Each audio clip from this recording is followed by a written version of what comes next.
is going to have his managed around completely. Going in from the fight, so Snapfire getting 2 kills on the back line. Precious Junior, you have no damage here. The Ghost Hawk.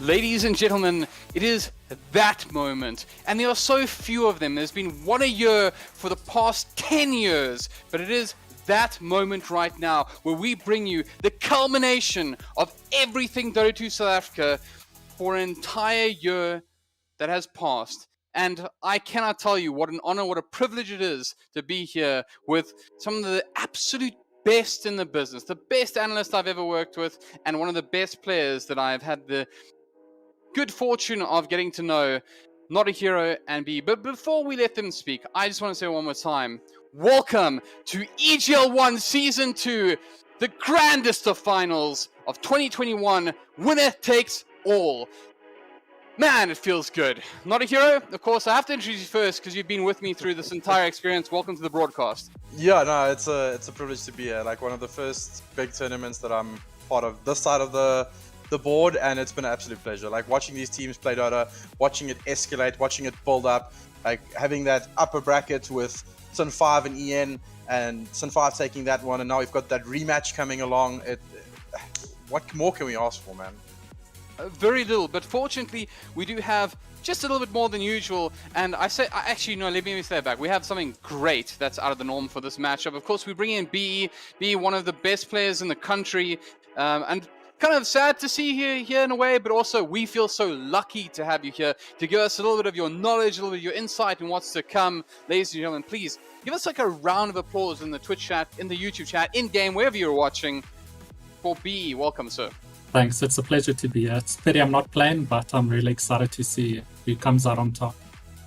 I mean, exactly summed up, right? I mean, 100%. I think a lot of fantastic stuff to come from this gentleman. I think you're going to have to get used to seeing him in-game because that's the future of this man. But all the same, today, we are absolutely privileged to have some great expertise being brought to the broadcast from him. So thank you once again. But of course, let's get stuck in because where are we, guys? Like, here's the thing, right? We've spoken about, like, it is the culmination of so much work from so many individuals. It's not just about the White Rabbit Gamings that are falling in the 4th position or the up-and-comers punks. Like, it's not about just them. It's the story that everyone told. Whether you only played a pubby, whether you were somebody who got knocked out in the first round of EGL, or if you just stopped in to say hello. Regardless of who you are, you played a part of the story that culminates in this exact moment for 2021. So, Notahero, let's start with you.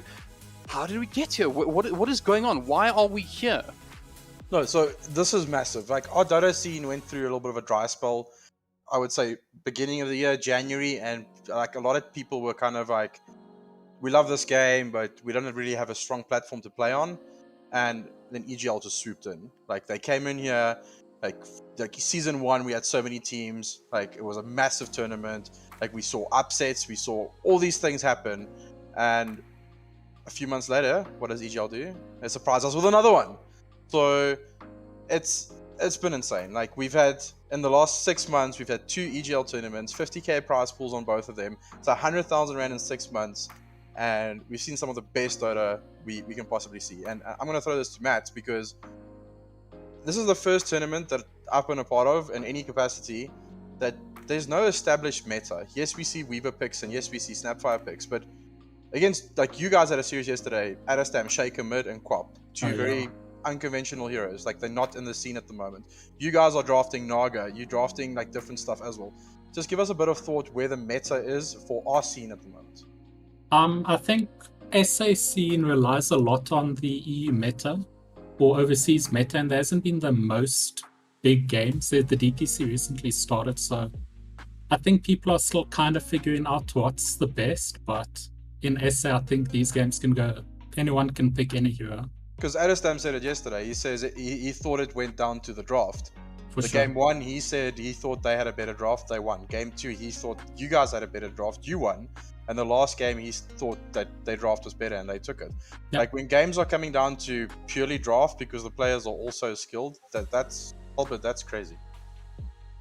Yeah, I mean, I think overall, if we just go back to the first question about the meta and how, I mean, overall, it was this extreme departure from what we were used to from EGL 1 Season 1 to where we are today.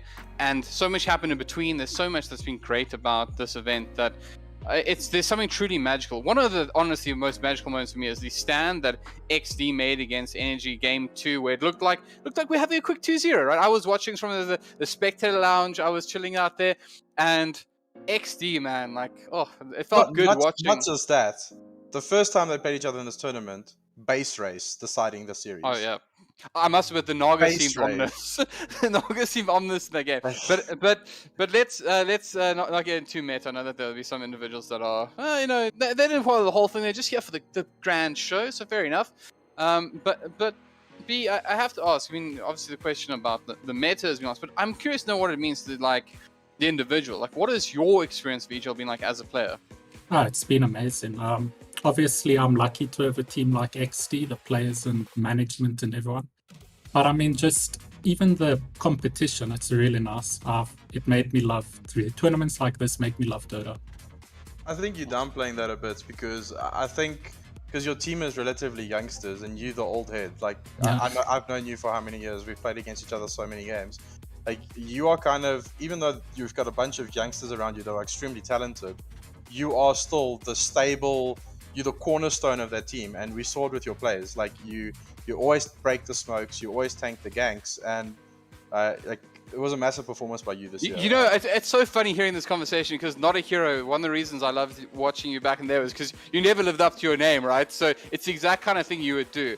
But of course, throwing back to the past, I think it is important sometimes to reflect on where we've come from. I think it's great that South African Dota has moved into yet another positive experience, another positive place where we can prove again that this is the greatest esports in the world and it's the greatest esports in South Africa. But of course, we got here thanks to many, many individuals, a countless number of individuals that contributed. We're going to take a moment to go back to a couple individuals that stood out. Some people that I really do think the world of, and a couple of people that would love to share their thoughts with you on EGL 1 Season 2. Production, take it away.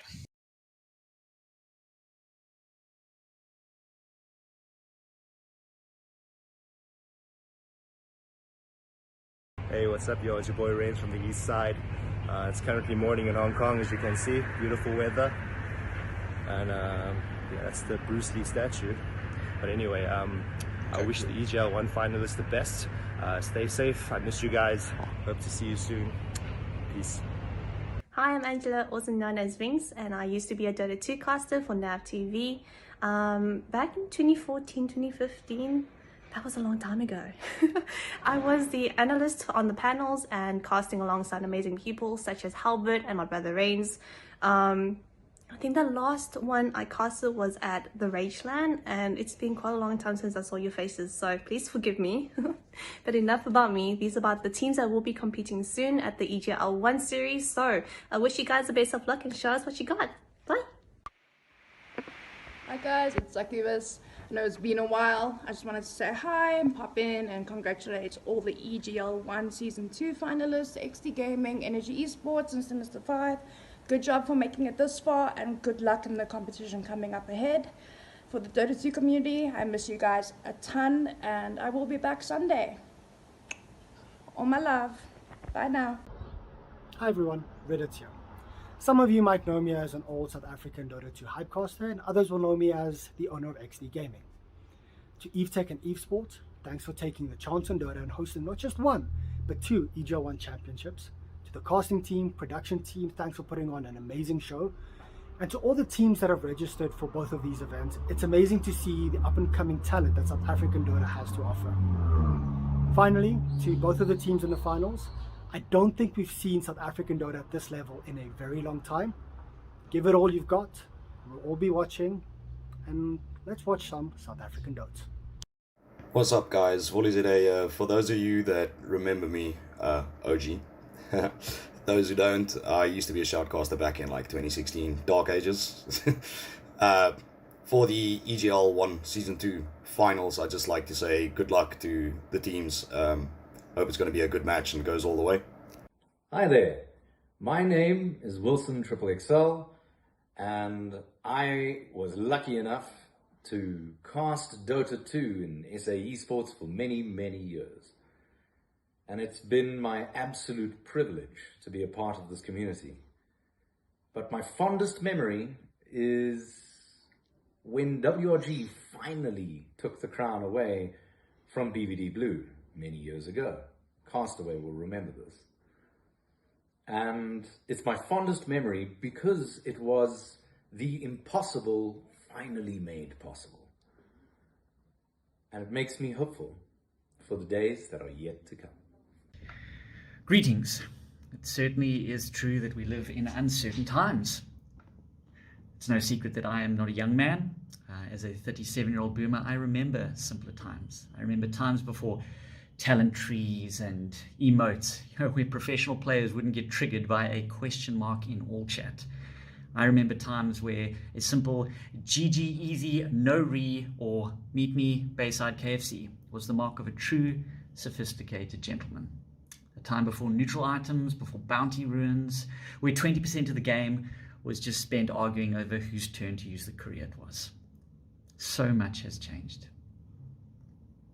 Isn't it great to know that in these uncertain times of COVID-19s and Omicrons and Snapchats and Tic Tacs, that we can rely on one thing: high quality SA Dota on the weekend. To the teams competing this weekend, best of luck, gentlemen. And of course, try not to make the games go too long because I have to be up early in the morning. Hey guys, Scarpy here. Wishing the best of luck to Sinister 5 and Energy in the EGL Grand Finals. Thank you, old people. We will have bingo in 20 minutes. I really can't tell you the emotion that I feel thinking about these individuals and the contributions that they made from, let's be real, a production standpoint, but they did so much more than that behind the scenes. So it's so great to hear these words from people that still love this game, even though they may be on a hiatus or, formally retired, whatever it might be, whatever their reasons might be. I think we'd all love to see them back one way or another. But for today, we'll just have to enjoy a little moment in history and the words that they said. But so much more relevant to right now. Let's not waste any more time. Let's not waste another second. Ladies and gentlemen, Game 1 of EGL 1 Season 2. The draft is live. Let's go. Notahero, BE, please, entertain us. Take it away. Whew. I don't think we can ask for a better intro than that, B. Yeah, but, no, for sure. Let's just have a look at this quickly. Energy Esports, Filthy Frank bans right off the bat. Earth Spirit, Treant. Night Stalker and Spectre taken out for Sinister 5. But let's talk about Frank Grove quickly here. That Earth Spirit and Tree bans. Like, do you think that Tree is still as scary as we all believe it is? I think he's Treant, yeah, maybe not anyone else's. Yeah, the man controls the map. Like, he creates so much space. We've seen like Treant with Shard utilized pretty effectively, and like he gets that meme hammer so fast that he can actually solo kill people. So it's really, take it out. Let's not give him those euros. But then he's still been playing quite a bit of Tusk. And we've also seen some Pudge. I don't know how we feel about Pudge, but I know you're a big fan of Tusk. Yeah, I love Tusk. I see Ember picked up the 2 games Energy lost. When Sin 5 beat Energy, they first picked this Ember and the Energy had no answer for it first. So hopefully Energy have an answer this time. So I wanted to say, like, you picked this Ember Spirit and you just kind of pick Storm Spirit. It's a lane winner, but Sin 5 immediately pick up a Silencer. So not that hectic of a Storm game. Like playing Storm when you have to go Yule's first item is always a bit of a feels bad. And the Legion. What is this Legion for? I'm not. Let's we catch banned it Ember. when we played Energy. We banned the Legion all through games. They like comboing the Sky with the Legion, but we see the Sky ban. It's also one of Yappa's better heroes. Yeah, Jappa enjoys it. Yeah, like give them something like Viper if they want to pick it. Like let them run that, but Legion Commander is something that Yappa is very comfortable on. They don't have like a standard like set here, and if you wanted to open with Legion Bane, isn't Snapfire just better? Yeah, I think I like Bane, Snapfire's. I love Bane. I mean, one of my favorite heroes, but Snapfire is so good. Like Snap with Legion, it's a strong laning combo. It's I guess this Bane will go pos 5, and like Sin 5 has to take out. They took out the Skywrath Mage combo, but the Snapfire is still there. I do think they'll probably go for the Snap in the second phase. Like, Snap does the same thing Skywrath does in this Legion ulti, just more. I think Energy predicted the Ember pick up again, so Bane does help for some catch against this Ember, but I mean, Silencer can just silence him. Yeah, like Bane grip here is pretty rough, and that's what we're gonna see. Like so you kind of have to respond with this with another hero that Silencer wants to blow that ulti on, or like Reach, like something that can get on top of the Silencer, force him to use the global quite early. Shadow Fiend potentially for against this Ember matchup. I think that's a viable option. They also banned Lifestealer. Has Deppy been playing that much? No, he hasn't. Like, it was free the entire, but it was free the entire series against you guys. Yeah, it was. No. It's probably just an indication of what they want to do next. Like this offlane pick for them is probably going to be they're looking at Tidehunter, or this is definitely a pos 5 Silencer. Eh? Yeah, I don't see it going anywhere else. The days of carrying Silencer are long over. Thankfully. Stealing so much int that I spoke to Hellbird about this earlier. Like I played against Bravado Promotion back in the day, where I died so many times to a Silencer in the area. My mana pool wasn't big enough to Ravage. I had to buy like 4 mana boosters just to Ravage. Nice. There's a Tusk. Yeah, there's a Tusk. Like the Earth Spirit Treant is out.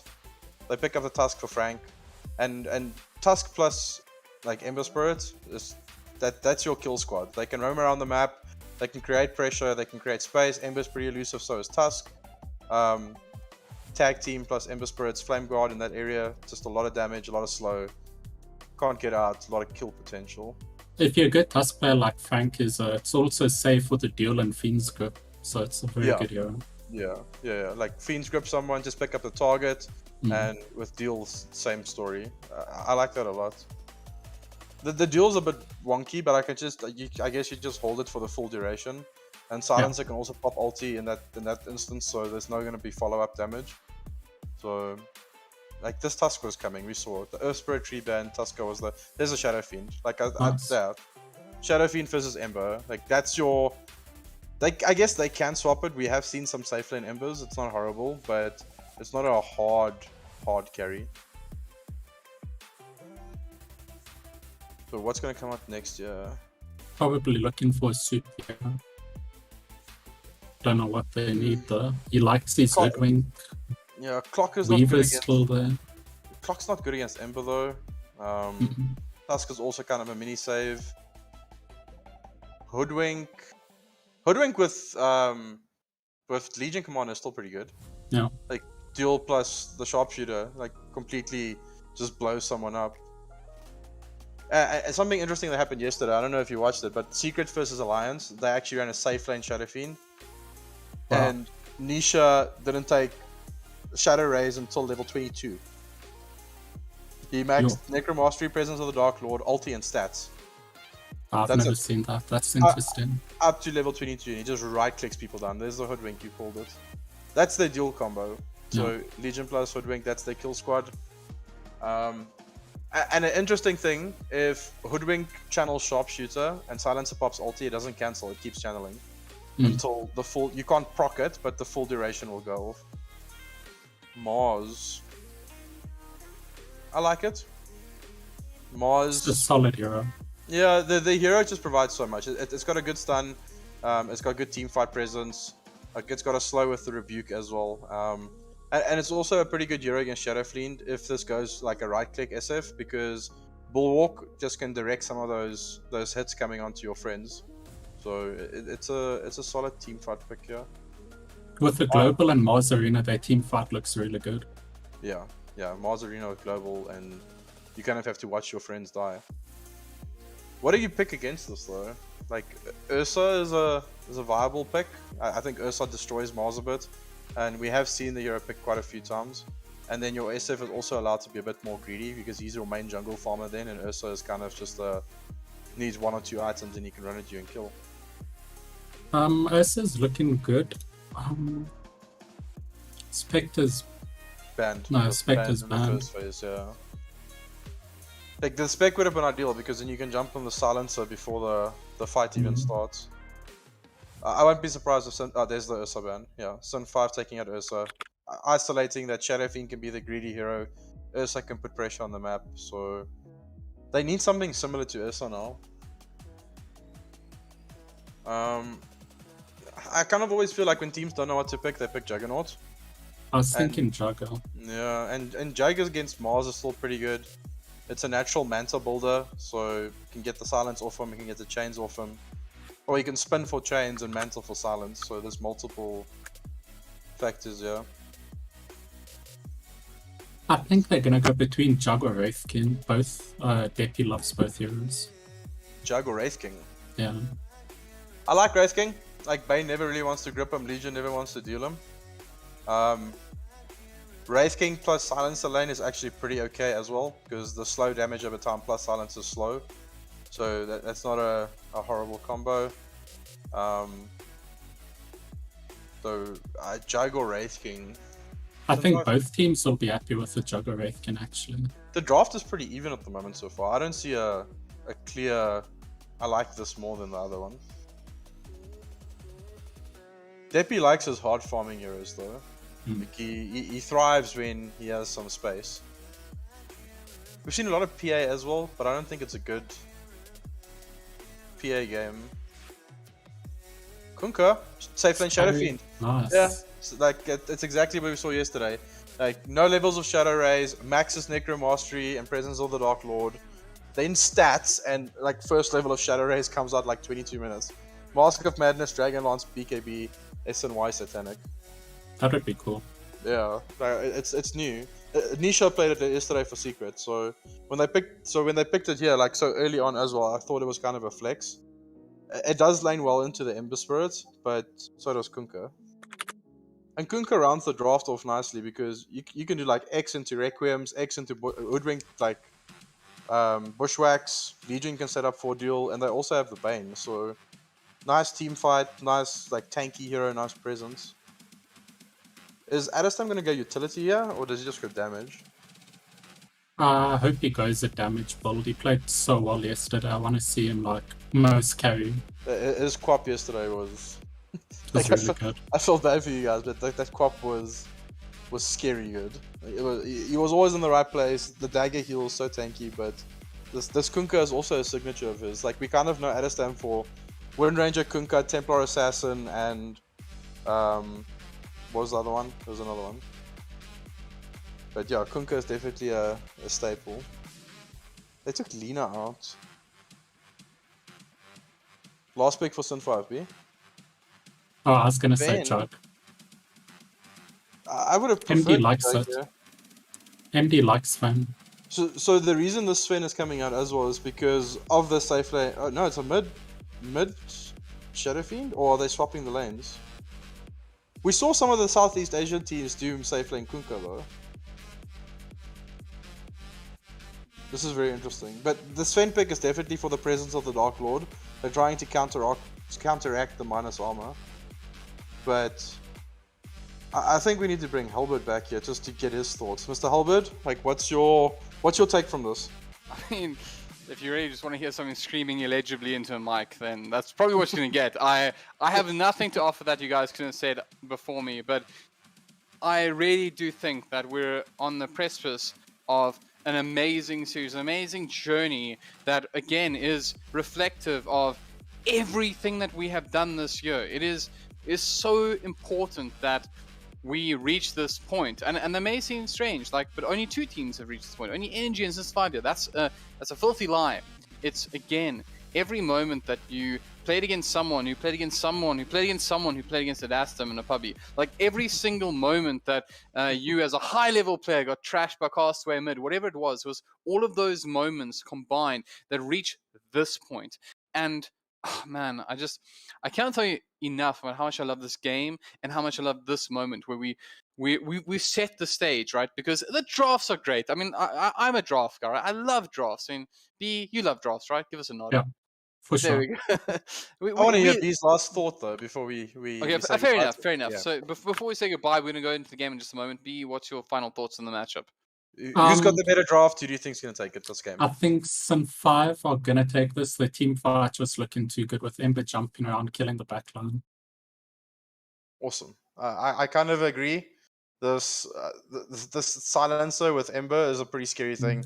Like, just Ember can jump in freely early on. Silencer just presses global, and Ember's free to kind of like kill a target and get out safely. So, yeah, I mean, is there a core performance you're looking from an individual? I mean, again, I'm gonna be a little bit biased towards B's opinion here because, well, we've got to say goodbye to him in a minute. But B, is there an individual you think could change the entire outcome of this game one? Yeah, I think the Shadow Fiend's a very good lot of weight on his shoulders. He has to carry this game. But Adestam can do it. He's a great player. The Adestam versus Castaway matchup, Hellbird.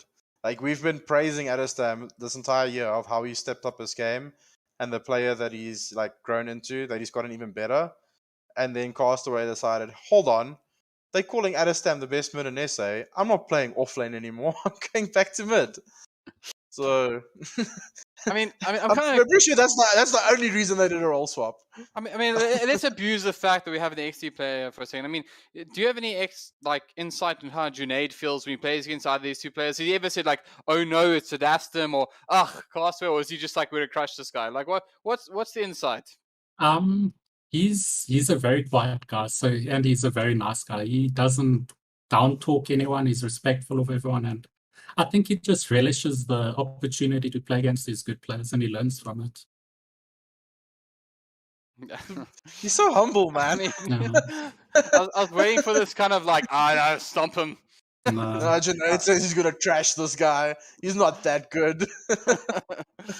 All right, fair enough. I mean, yeah. So obviously, B's not going anywhere though. He's gonna join us again afterwards. So yeah. So just so you know, yeah, fair point. If you are, if you're a XD fan, if you're a BE fan, or whatever, if you're just a Dota fan, to be fair, I mean, this man will. It's very unlikely that you're good enough for B not to teach you something. That's the honest truth. Sorry. Not sorry. Don't at me. So the good news is he will be back throughout the entire broadcast. So make sure you don't go anywhere if you want to hear some insight from, one of the best players in the country. But okay, so Adastam, obviously, I agree, right? I think that Adastam has been one of the core performers for the side for a while now. I think he was a core performer in the previous iteration. I think he was a core performer in some of the community events that have happened throughout the year. I think a lot is on his table. But let me ask the two of you. I mean, Castaway is kind of, man, like, one of the things I'm most proud about, like two of the things I'm most proud about in my career, which include many Dota 1 wins, mind you, right? But to give credit where it's due, some of my most proud things are simply being affiliated to a team that included RDK and Castaway. So what's it like? I mean, you both have had to play against them. What happens? Like, what is going through your mind when you're in that position? Let's start with you, Notahero. So I just remember my mid always telling me like, hey, listen, like he kind of starts keeping count. Like, I'm 10 CS behind. Can I get a gank middle? And with the caliber of teams that Castaway is in, they always kind of preempt that. And then when you make that rotation, he's always kind of back at his tower or he's getting help. So, but that's also his expertise on reading the game. And it's the mids that I've had, and I've had some good mids, Sparkles being one of them. It was always an uphill battle from the laning phase. The man is extremely talented. Matt, before we go live, last thoughts, last words? No, not much. Hopefully this is a nice close game. I'm looking forward to seeing who pulls ahead. All right. Well, thank you so much, Tom. We'll see you after game one. Ladies and gentlemen, that is, of course, time, though. As much as we despair to say goodbye to one of our best, we can rejoice because game one is online. Sinister 5, Energy Esports, for everything that matters in 2021. The most critical of games in a way, because it will set the pace of everything to come. Game one, Sinister 5, Energy Esports, EGL 1 Season 2. Let's go! Not a hero. Let's make sure we don't miss anything. Important things. Go through your list. The first thing I want to see is where the Shadow Fiend is going, because like I kind of called it as a safe lane Shadow Fiend when the pick came out, because that's what Secret did yesterday. And if someone's going to do that, Adam is probably the player that's going to do it. So I want to see if Deppy is taking this Kunkka mid or... Oh no, he's going bottom. So Southeast Asian teams are running this Kunkka mid. Brame did it the other day as well. They played Kunkka in the safe lane. The hero becomes a instant damage burst with kind of like a big ulti. And this SF is... I don't know what build he's going to go, but I think he's going to go more of a right-click build, and Deppy will be the utility here. And that's what kind of stands out for me, because they picked the Sven to counteract the Shadow Fiend. Like, it's the minus armor. Like, it's minus 7 armor at max level. Warcry gives your team a bonus 15 armor. It actually puts it in the plus. So that's why the Sven pick came out. They thought this was going to be a right-click Shadow Fiend. The Sven is trying to buff up his team and survive. But was that like a play from them? Were they kind of baiting it out, or was it just a response? What would you have done? Like MD plays a lot of Sven. Like, it's one of his best heroes.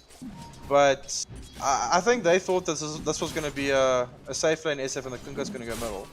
So they just picked the Sven to try and counteract this because of the right click damage.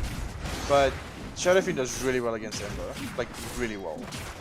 A few levels of raise, he's going to start bullying this lane, and you're going to see Castaway having to kind of do seesaws on this lane. Going to have to consistently... The lane is actually doing that now. Like, this back and forth is exactly what Castaway wants. I'm surprised you can't geek out. Sorry, I'll let you finish, right? I'm gonna pull my Kanye West moment, but like, I seen a moment say like, damn it, like how cool Castaway versus Aston mid in a grand final of the year. How does it get better than this? Like, well, it's the two best mid in our countries. It's not like one of these mids are, and taking nothing away from Junaid and them as well, but like looking at performances this year, these are the two best mids in the country at the moment. There are some people on their heels, but this is what we want to see. But let's like go there for a second, right? Like you mentioned Junaid, right? Because in my mind, this is an individual that we need to keep watching out for, right? But today, it's the most iconic one. First blood, maybe? No? But here, you're getting me excited, man. You can't fuel this fire. Looks like I don't want you to miss anything, man. No, you did good. You did good. Keep me there. But like, I'm just saying. Oh, mid lane! And that's him. What the hell? Castaway! That's against another play. Not acceptable. Not okay. Woo, man. What? Like, we were just talking about how important this lane is, and here it is. Castaway opens up with first blood. Solo kill. Welcome to the finals. Nothing should be taken for granted. He doesn't even have blight start. No, how did he get that kill? No flame guard and it happened. Notahero, forget logic. Forget the analysis for a second. It could be that simple, right? Like, this could be game one, right? Decided by the fact that Castaway has an edge, right? It could be that close, that simple edge. It's a massive play. Like, Devin, like, Hellbird, normal Ember Spirits, Flame Guard in the lane. Oh, because Shadow Fiend's raising me, I need to protect myself. Castaway has decided, I'm maxing up my damage. This is the 100% correct play when you're doing this matchup. He's got a bottle now. He's maxing Slider first plus the Searing Chains. And every time he can get a guaranteed chains on Adastam, he's hitting him with the slides and the chains at the same time. And just poking the entire time. So, just poking. Oh, wait, Super's... He's not, but he's okay. He's got the solve up. He's going to be fine. He was getting away from the aggression from Schlinks. I mean, sorry, let's take a moment just to appreciate the fact that, like, you know, Schlinks is in this Dota game too. Like, I've spoken about this before, where I feel like Schlinks is one of the most underrated, best players ever. I'm the biggest fan of Schlinks. Like, I've been saying it since I joined you guys on this side of the board. I've been saying that everyone always talks about the Castaways, the mentals when they were in the Goliath gaming stack, but like Schlinks is one, if not the best, one of the best supports in our country. Like, he's always solid. Like, he's turned games by himself as a +5. He's insanely good. But on the other side, you've got TKC, man. Like, we can't take any. We can compare them the entire day like this. Like, every person in their position here deserves to be there. They've performed extremely well, and that's what we're watching at the moment. It's the best versus the best. Look, I think one of the things as well is that, like, when I think back to, like, the Traxion era, you had these individuals that weren't mid laners or safe laners that were rarely popular at the time, something like 2019-ish, like even maybe a little bit before. We spoke a little bit more about these individuals, but like, I mean, Traxxon was one of these like superstars, right? But we very rarely spend a little bit of time talking about the individuals that were just great, right? Like they've been consistently good. And for me, Schlinks is one of those people. He has been around for so long. He's been delivering results for so long. And it's a fairly selfless role, right? But there's a reason the Castaways, the Adderstams, the RDKs, everyone who's played alongside him in the past want to play with this player. So I definitely... And he's been at the top for longer than... I think even Castaway. Like Schlinks was playing before Castaway wasn't it? I think it was a year or 2 years before Travis started. And he's been at the top during this entire duration. Like I don't think he's ever had a bad season. The hero that he's playing today adds a lot of value to his team on the Silencer. But it's a very strange hero for me to see Schlinks on. He usually he's got that Glimmer Cap, he's got the Force Staff, he's got an ability to help his team, he's got an ability to set up a kill, and I guess if you want to stop Bane Grip and Shadow Fiend ultis, having someone like Schlinks pressing R's it's pretty reliable. I mean, yeah, very fair point. And it's those 200 IQ players that you expect from those supports that they don't have the big items. They're not likely to get the kill that the Shoutcaster can scream about, but they still add so much to it. But another one is Soup, right? Like, I mean, another individual that is kind of... this is a player that I first think back to kind of, again, 2019, 2020 kind of era where he was playing for Goliath Gaming as a sub, and it was all kind of, you know, apparently this guy might be good. But we see that so many times where apparently somebody might be good. Soup, we had this chat with Soup, and with Goliath Gaming, he was subbing in the mid lane, and he was a decent mid. Like, I'm not going to take it away from him. But when we spoke to him, he kind of said like he was forced to play mid because no one in his friend group wanted to play mid. So that's why he started playing it. But he really wants to play. Can I jump in for a second? And I think you're also an old school player. So back in like Dota 1, it was safe lane, right? Like I had the same experience where I ended up being an off lane player. But when I was learning my trade, I went safe lane because it's where the good players went, right? And I feel like that's the same as Soup. What I want to get at though is this is the final form. Like mid Soup was... That was the beginning. Like pos 4 Soup, this is the final form. Like he's taking his game to the next level. This is where he belongs, and you can see he's comfortable in doing it. And a big deal, I think, for South African Dota. I mean, the fact that we have this youngster who's, you know, in Dota ages, he's middle-aged, right? But the point is, he obviously started early, and he started doing well early on, and the fact that he's here is great, and something you want to keep your eye on as well. So, as much as we talk about Castaway, oh no, it's just runes. As much as we talk about Adastum and Castaway, I think it's still important that we give it a little bit of a moment as well to Soup and the fact that he's here, the fact that he succeeded. I remember I think it was EGL 1 where I was talking about the fact that this man needed to kind of like go the next step, and well, it doesn't get much higher step than this. I mean, but it's also the battle of the mids that became supports, because TKC was also a mid for many years. True, yeah. I mean, fair point. I think in modern Dota, that's where good players go, right?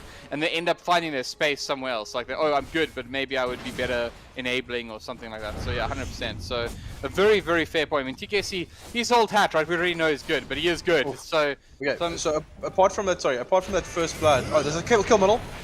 I mean, this is a big deal again because Adastum is such a huge player. They're bringing the score. The snowball's there. Can Adastum survive this? He's got help coming from TKC. Is he enough though? They're going to slow down one. They bring in Soup as well. Grove in trouble. Grove backing off. Brain Trap is there. Hit him like you mean it. But there isn't quite enough damage. Castaway scares him off. Gets the searing change down onto Soup as well. They want to try and make something of this. They know that even though they've managed to survive on Adastum, just getting a couple of kills here would be significant, but they bring down Castaway. This is a big deal. Soup and Co do the damage.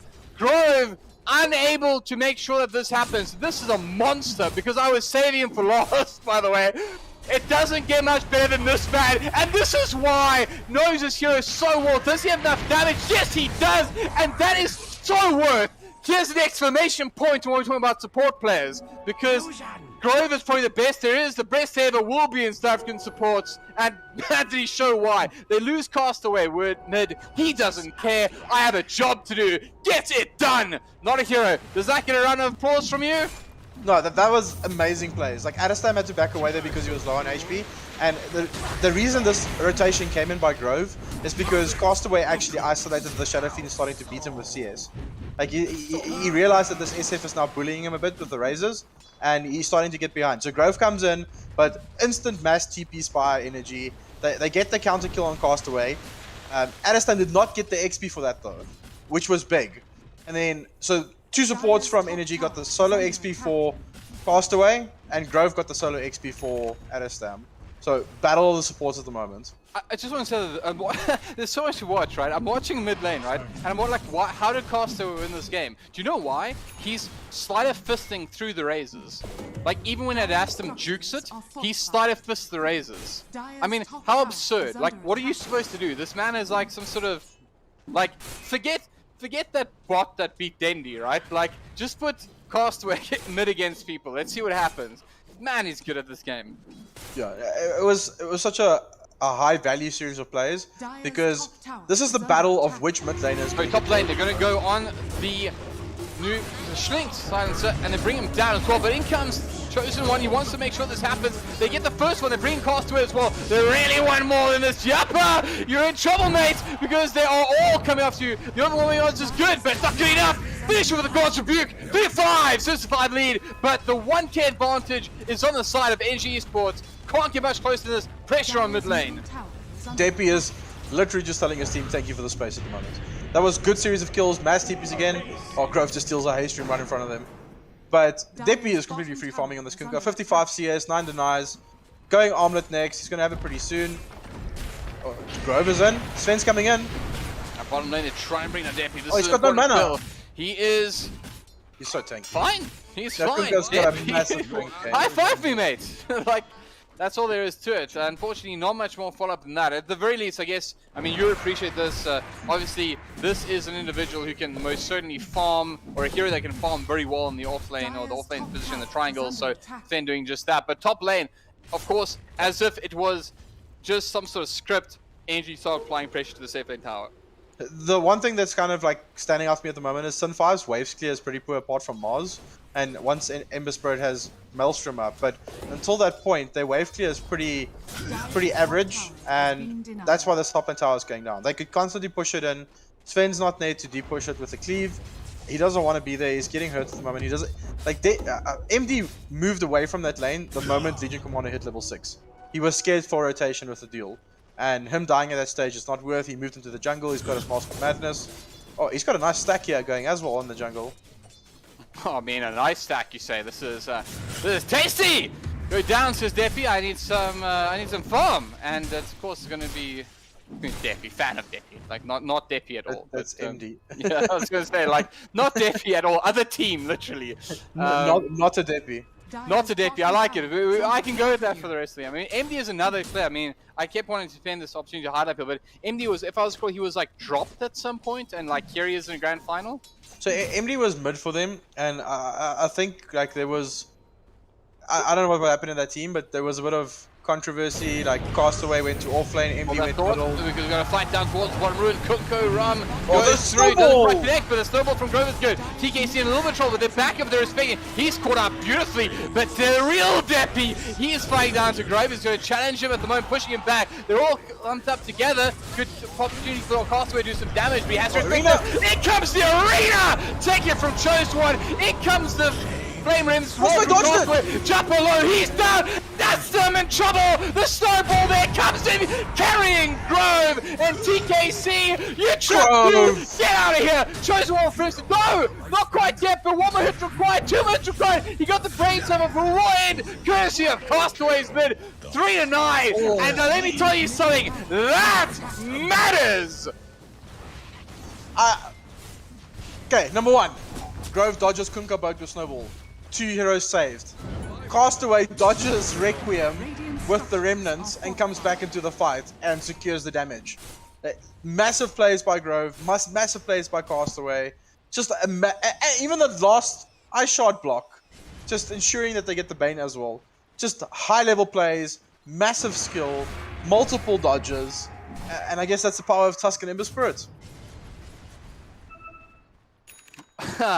Like, you know, take a look at the stats for a second, like the graphs. I mean, because I'm missing my keys. That's how much of it is. It took me 3 attempts, but I'm here, right? But we see a 48% win probability, right? It's brought back down because there was a significant lead to XD at the time. They're all the way up to almost 70%, but it doesn't matter. Not an EGL 1 Season 2 finals. Not a chance. We're going to go back to 50-50 at 11 minutes. Bottom lane, the anger is still there for both teams. Grove as well as Chosen Ones. They want a little piece of this. I mean, hell, we keep going through. Let's keep giving them the credit. We have game 1 to do so, right? But again, Chosen One, what an absolute legend of Cypher Dota 2, and he's there right now in the thick of things as they bring down Yappa. There's, I mean, doesn't matter. Doesn't matter. They bring down 2 in the bottom lane. Energy Esports, there's really starting to struggle. But bear in mind, it's still only it's less than 1k advantage right now in performance 75. But Sinister have the advantage. This is a team that's feeling themselves, and they want to make sure that they really driving a point. Game 1 is such an important game for best of 5s. You're saying the tempo for everything else that's to come. The speed, the pace, the aggression, everything. And Astab, you're going to feel it too. Snowball comes in. He starts winding up the elf. He's not quite going to get it. Chosen One's there. They have the damage. They bring in Suits up. Do they have this one? Can they turn it? And Astab Salai brought up by the spear on the backline. They also finish off TKC. 2-0. Set to 5. Man, you look good tonight. Today, whatever! That global saved that entire fight.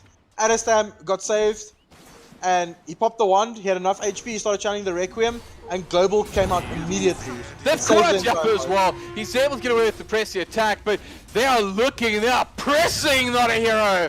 But the items are up. Echo Saber just arrived for the Sven, and Mars just picked up an armlet as well. Right before they went for that engagement, the Echo and the armlet were delivered. Small power spikes for 2 heroes, immediately engaged. Just extremely high level, using their little spikes, getting an item, like Echo Saber, armlet, okay, we're doing damage, let's go.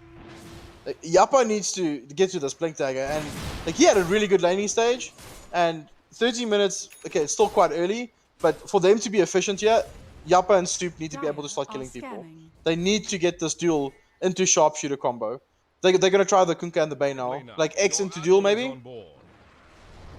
I mean, they need something to smoke up. They're going to make a go for it at the moment. The only one not smoked up is that Aston is showing mid, so he's the bait. Can that make it happen? Schling's too smart, though. He is watching this hill. He wants to make sure that if anyone tries to get into Castaway mid, they're going to have a problem. But Deppy's the one who wants it. He tries to get in range for the X marks. The spot is level 3, but it's not quite high enough to find Castaway. Does it matter? I mean, it feels like it doesn't matter because even though he has X on Castaway potentially and he's got it on Schlings this time, they get the snowball. He's gonna drag them back. The snowball's there as well as Walrus Punch. Deppy in a bit of trouble. He's thinking about it. He does have the Coco around, but it looks like this will be a disengage from them. They don't want any more of it. Had the armlet, had the Coco, realized it wasn't going anywhere, and a beautiful bit of just, I would call it, like, BMT, making sure that even though you know that there's a fight on the table, they feel they're ahead. They feel they're ahead. They don't want to risk it. The problem with Energy's draft at the moment is there's no like catch. Like, how do we start a fight? And you've got Ember jumping forward, Tusk coming in. Going in. Have MD hitting down the tower. Jappa is around as well. Can they make it happen? It's so easy for Sin 5 to jump. Like, Grove on this Tusk can go forward. Like, Ember can just jump in. They've got Global behind him. We spoke about this on Raft. Ember just jumps into their faces and Schlings presses R. And everything is fine on the world for Sin 5. Beautiful bushwhack, but unfortunately hasn't led to just too much. Deppy, thinking about it, has the X down, has the torrent, but it's not going to lack. And guess who? He gets 2! It's Chosen One. You're going to put out Yappa against the wall. They bring down 1. And guess who? It's Deppy, the real one, who goes down the stopper to the back. They have damage. Dastum wants to make it matter, though. He gets the first kill that they can return in response. It's on to the Sven, so a big deal too. But again, Sinister 5, they take an objective, and they feel very, very pressuring right now. They go on to Dastum. They don't quite get him. Yeah, and that's a bit of good luck. I don't think he had vision of those neutrals, which he ended up hitting with the steering chains. But if he hadn't, he caught out Dastum there too. 16-4, my man. But it's just a 2k disadvantage. Yeah, no, it's just so much pressure, but the Shadow Fiend is farming extremely well. Adestam is 7k, he's only 1k behind this Sven, and Deppy is still keeping up, even though like the pressure is on. He's still above Ember Spirit. He's still above the Mars. He's still like he's being solid. So they just need to keep their not stretch this lead because their tools are coming. Legion Commander, 400 gold off Blink Dagger. Like Kunkka, he's going Heaven's Hellbird next, and Shadow Fiend is pretty close to a beacon. He's up. Oh wait, they've caught on a big one again. It's a big fish, and I mean, they keep doing this right now. Since 5, they're going to find themselves in a game up here. I mean, remember, this is the team that won the very first EGL 1 Season 1, so they won it again. Why not? Yeah, don't want to relinquish the title. EGL is here. The champions want to stay the champions. Yeah, I mean, they're the defenders, and they're going to catch them more. They won't stop. Soup goes down too. The Silencer pick is actually doing so much. 18 to 4. You have to give credit to Energy. I mean, the fact that they're only 4K behind. Hellbird. Yep. Click on Silencer, and Observer, please click on Silencer, and look how much int he has stolen in this game at the moment. He's writing his thesis, Notahero. He's just got He's been involved in He's been involved in 15 out of 18 kills on a Silencer. I mean, come on, man. The point is, this individual is having a great game. I mean, how much more do you want out of a Silencer? I mean, hasn't taken up a single kill. That's gone to all the priorities, right? But I'm still looking healthy. 0, 1, and 15. Like, okay. Guys, I'm happy with my Dota, just an announcement to Speed Dota. If you want to come write, review, show an example of how to play Silencer. Hero in Dota 2. There you go. Silencer. We'll give you this one for free. I'm sure the admin will be okay with it. We'll, since we'll oblige. But yeah, I mean, let's be real. This man is killing it right now. Just great positional play. This Veil pickup on a pos 5 Silencer. Like, this is such a good pickup. Like, it amps majority of Ember Spirits. Oh, duel. Trying to make this work. Can they make something of it? Oh, the snowball! Ridiculous, Grove! Where are you? Castaway still alive. He will go down. The Bushwhackers there as well. And Grove, you'll pay for your sins. And not this one, MD. Time to back off because this one belongs to Energy Esports. That's exactly what we said. Sin 5, they just need the network lead must not get like that big because their reach is coming. Legion Commander, Blink 4 all the way. He's got it now. And what a Blink reveal, man. What a Blink reveal. But immediately counterplay by Grove. That was almost like pitch perfect. Like I actually thought Castaway could get a side of his Remnant off there, but he just popped. So, they're going for more. Bane grip. He's channeling. They are not interested in giving this up cheaply right now. Soup takes quite a bit of damage. They do have another slow ball coming through. Damage is good on TKC. He sleeps himself up, tries to buy himself a little bit of time. He's going to wake up, go get out of here. Soup in trouble. Shot! Back off, taking a little bit of damage from Curse. They've caught it, asked him. He wants to TP out, touching it out. Yes, he does. They only get for 2.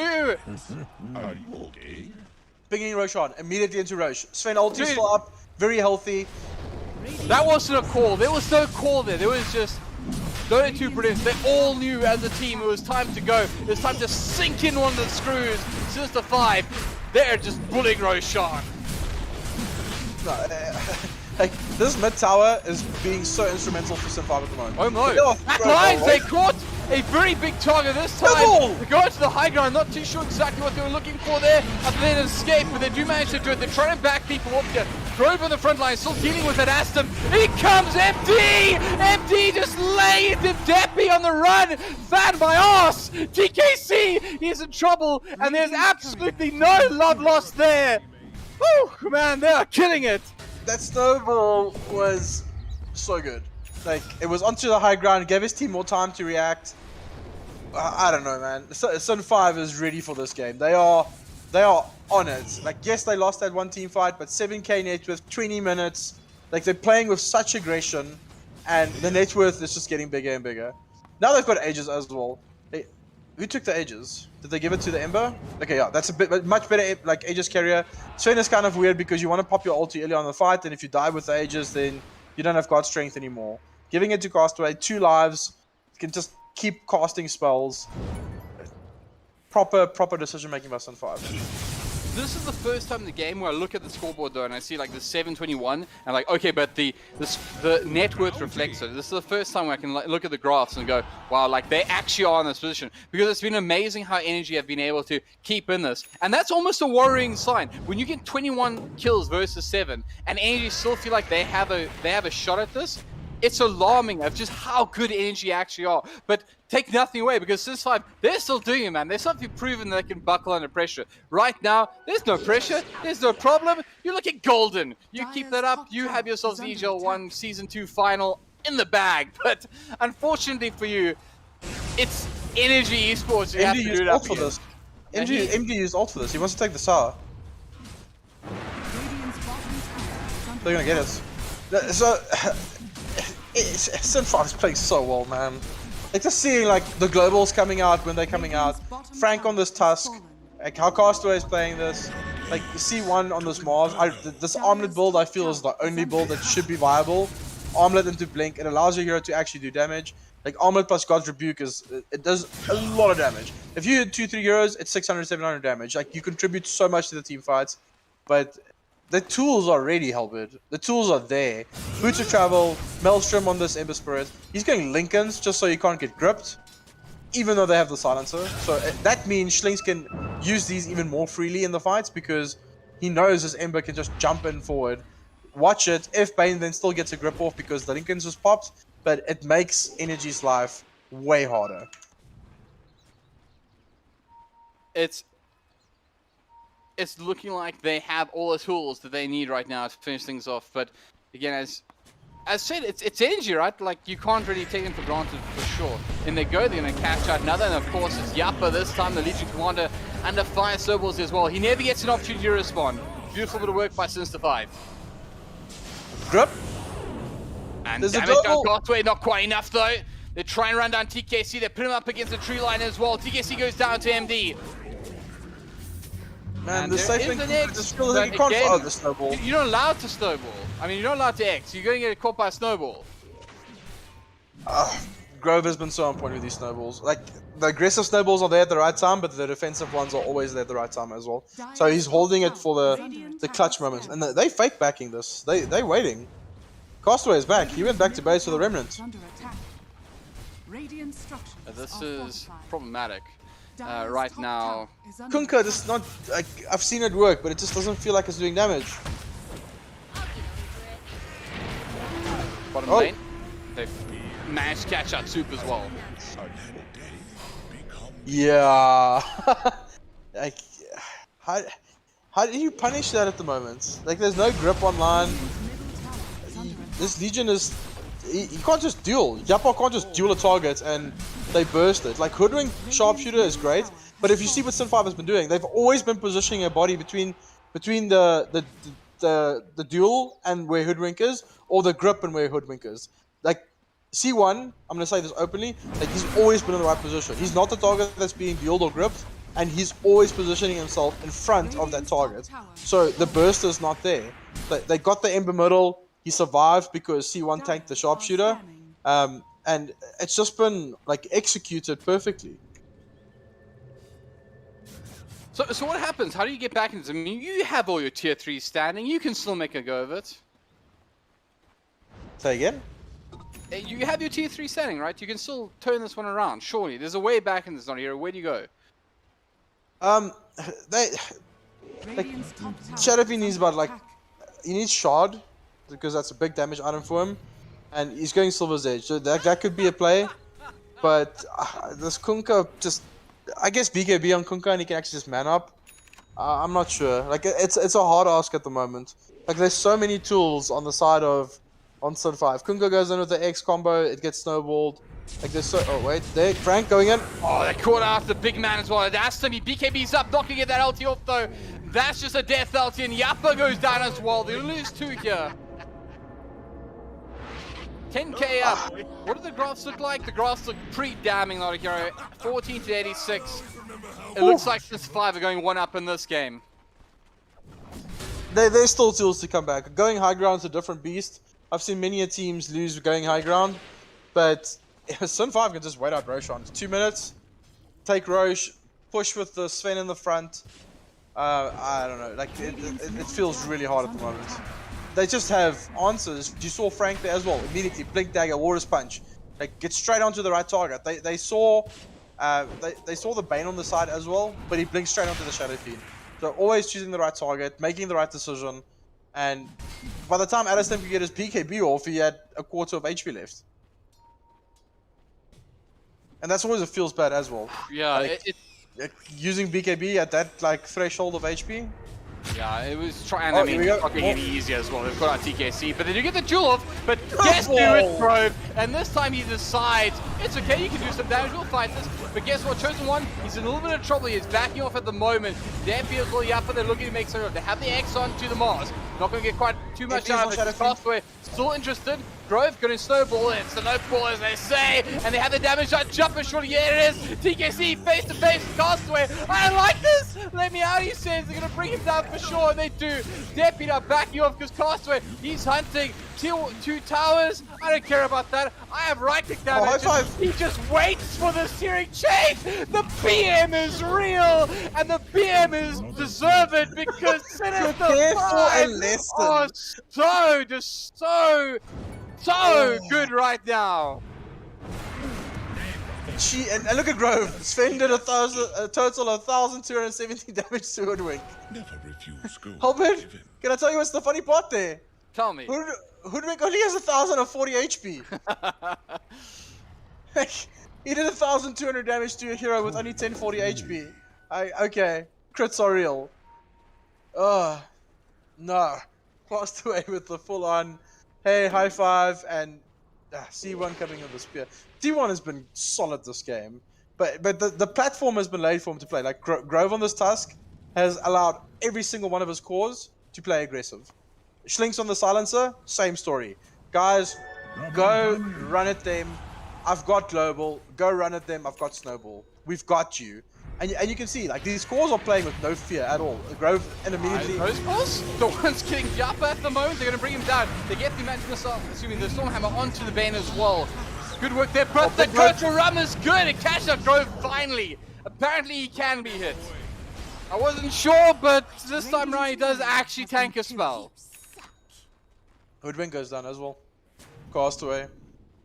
Oh no, Schlink's actually got the kill there. It's so hard for Sin 5 to get out on the map. They shouldn't be here. They should know they're on this high ground. The tower's being pushed in as well.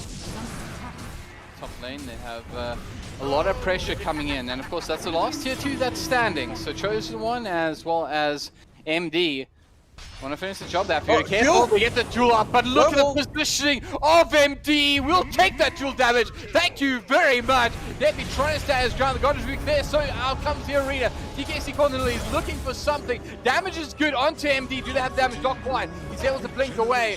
And Energy, they kind of win that one, but they got to be careful because Castaway is coming back in. Side of Fist comes back. Not going to find anyone. He wants back, and he's got the street chase this time. He's going to catch up the Hoodwink. Soup in a little bit of trouble here. And Grove, he's interested, comes in, gets a snowball, has the war and punch. He's got the damage. They'll bring down Soup as well. They're going to bring down the Coco Rum as well as the X onto the Science. They bring him down, but at what cost? They're going to spear back Depi. He, of course, is staying alive thanks to the Rum, but he's got to back off. He's got to limp off. He's going to be allowed to. The God's Rebuke is there. They'll bring him down. 3 for 1. That's just a support science on my man. And there's a Godlike on the Sven. This is a rough ask for Energy. They're not going to give up. This is the grand final, but this is a rough ask. 19k, 30 minutes in. And the items are there. Like, this Tusker almost has a BKB. I don't see how they're killing this Tusk with a BKB. And yes, he's a big problem, but commit all your spells on a Tusk, and now he's got BKB. He's still going to save his team. Like, Satanic is on the way for the Sven on MD. And what is the Chosen One getting? Like, oh, okay, just the Vlads. I'm going to buy something cheap that's going to buff up our damage even more. Such a hard game to play Legion. That's such a an old school Dota player thing to do. I like it with Sven though, because with God Strength he gets a bonus 200% damage, and then the Vlad's gives additional on top of that. So yeah, but it's just like that. You know, I think older players tend to have this maturity about the way that they play the game. Like, even though we're ahead, we'll buy the cheap item anyway, that kind of thing.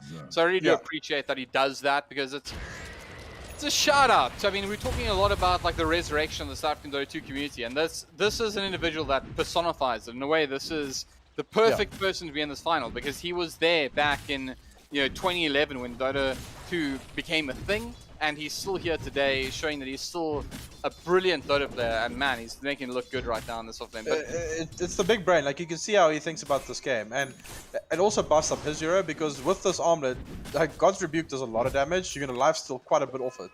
So MD is also going a satanic. So he's got the satanic already. I mean, he's not going it. He's got it. So farmed, man. 22k net worth. This Kunker pick, Hellbird, did not work out.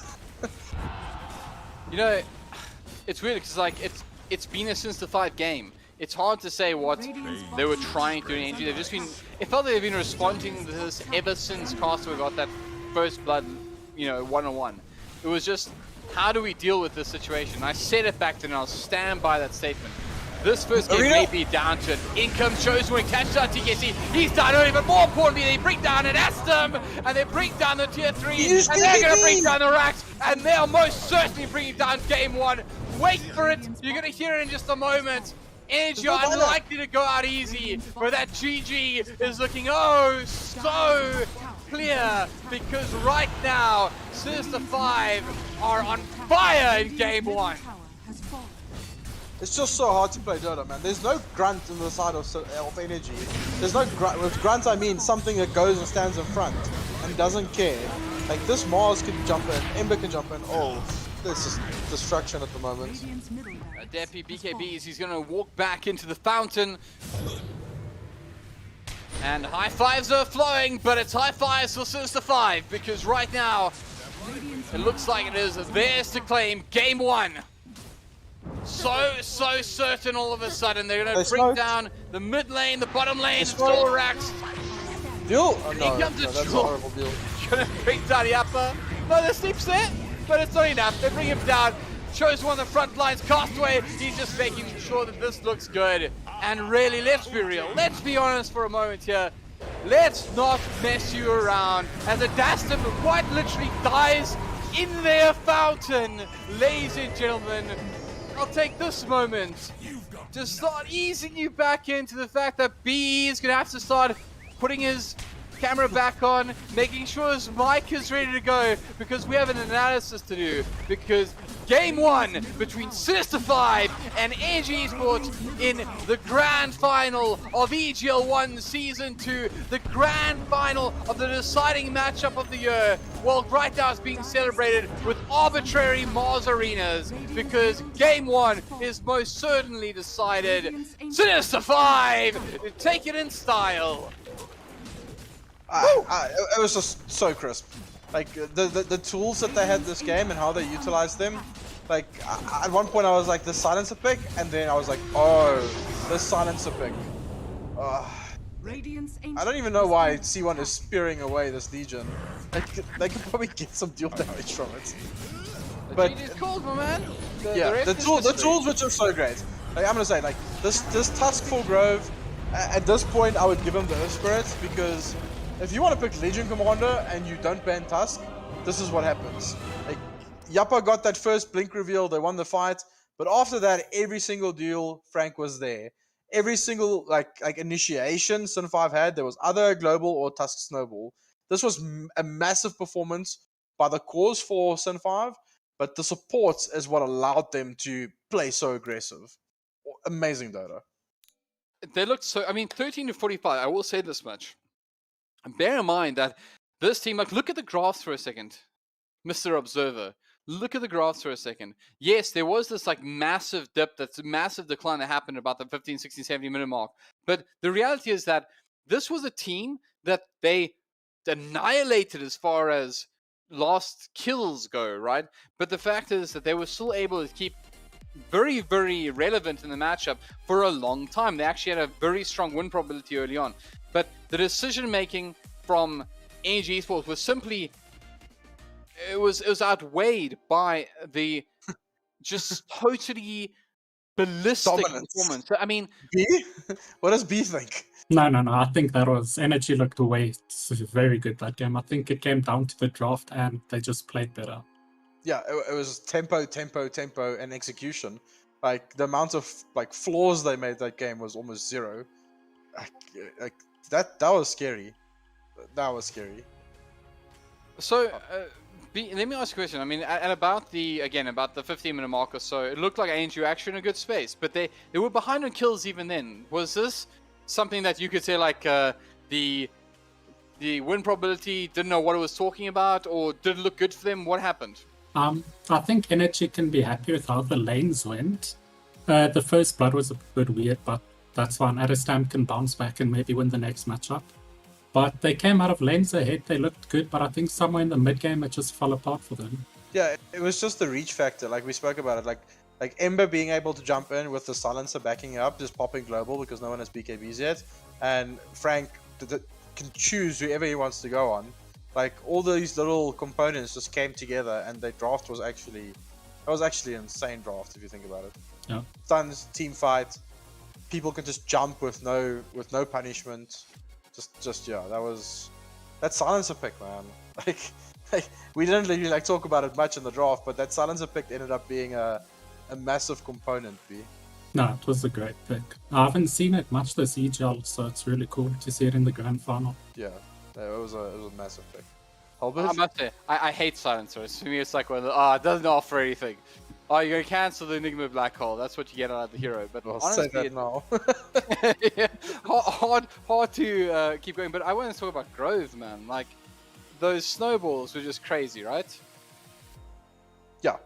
He was on point. Like the entire game. Like I said, he knew when to use snowball as an aggressive tool, and he knew when to keep it to use it as a defensive tool. And like I said, Yappa duels someone, and then surprise, surprise. Here's Grove of the Snowball. Kunkka X marks someone. Surprise, surprise. Here's Grove of the Snowball.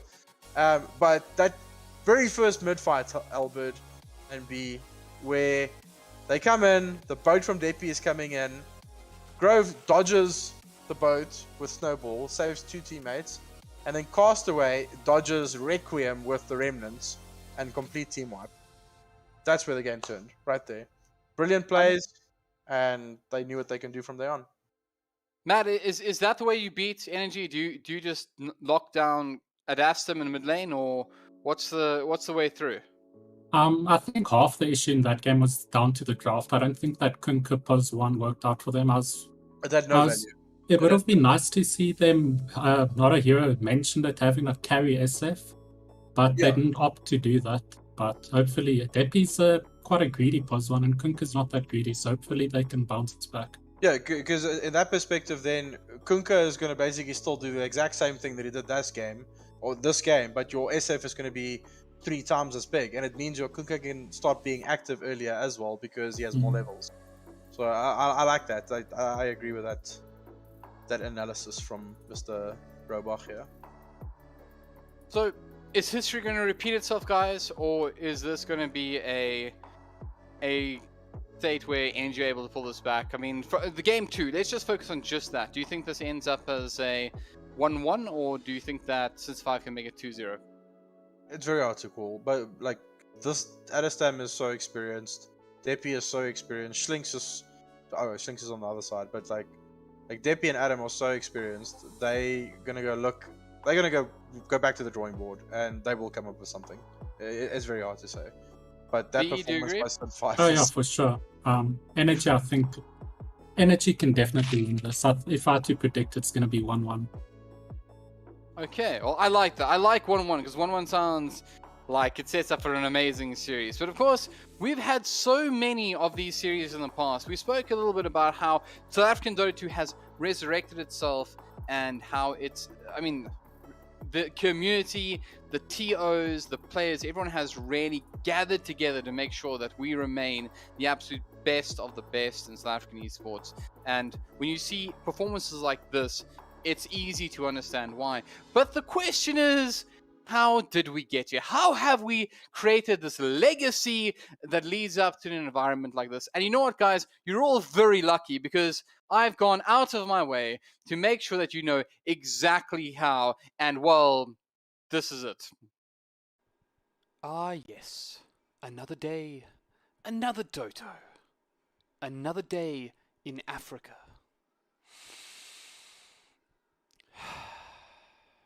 Listen to that.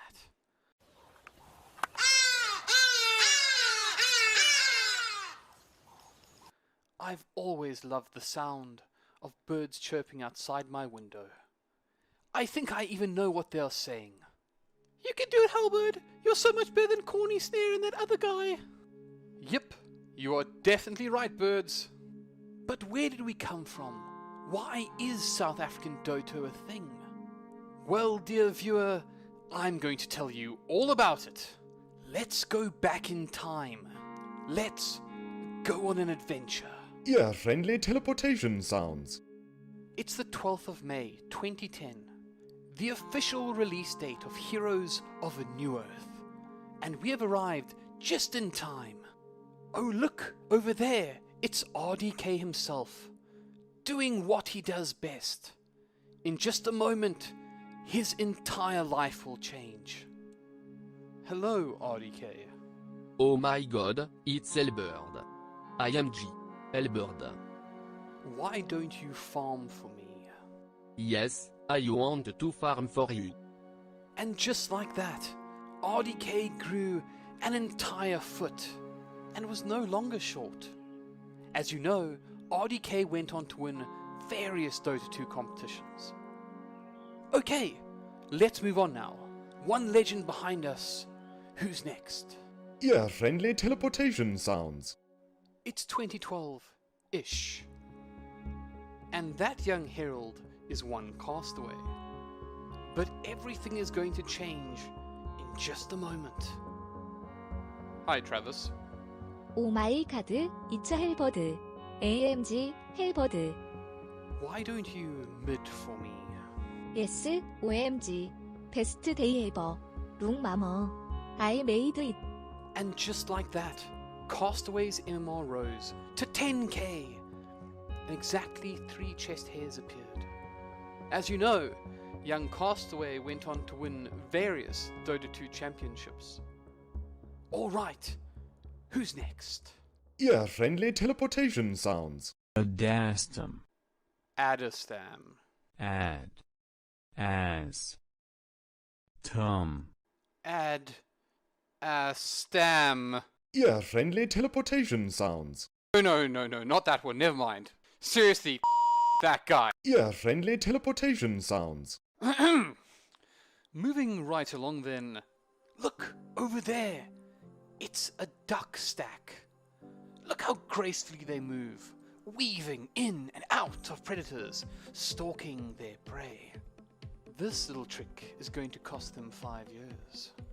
Looks like they won't be going hungry tonight. Oh goody, it's everyone's favorite, Eskom. For our viewers abroad, Eskom is our favorite government-owned company in South Africa. They bring power to the people. They also bring rolling blackouts, economic damage, and, well, low priority. But let's not talk about those last few things. And hey, guess who's got a generator in his garage? And it's only been stolen once. This guy. Well, I guess it's time to go somewhere a little brighter. Perhaps a little more optimistic. Ear-friendly teleportation sounds. Oh, now that's interesting. It's the Tribe OSR. Only search ranked. Fascinating. As you can see, they live and work in harmony with other beautiful peoples. Look, over there. Those are middle feeders. Oh my, and look, there's an MMR's low because of my allies player. Glorious. Oh no, be aware. The Dota 2 SA Facebook admin are on the prowl. This is going to get ugly fast. Look away, kids, look away. Ear-friendly teleportation sounds. What's happening here? It looks like we've gone across the pond. Believe it or not all South African Dota was played in South Africa. Let's see what the boys got up to. The South African scene's just very awful, right? So, not to be rude, but they're just not very skilled. So, when we play against them, we get away with so much. We can do whatever we want, and we can mess around, and we can still win the game. Like, tri-lanes lose to one player, or it's like something stupid like that. But when we play these teams, you can get away with as many things as you used to, and I think without that experience against good teams, it's like you do all the bad, you have all these bad habits that you have against bad teams in South Africa, and then you... That's enough of that for one lifetime. Of course, we all know how that one ended. It's done! The GG is called! WRG have done it! WRG are your champions! Spare a thought for bravado, but stand and cheer for the best! WRG! I'm not going to lie. That's ever so embarrassing. I guess you can say it didn't age very well, did it, Donny? I guess that about sums it up. That is about all I have for you today. I guess it's about time to wrap it up then. Thank you for joining me on this wonderful journey through history. Let's get back to the present, shall we? It's time to write another page in the never-ending story of South African Dota. Hashtag OSR.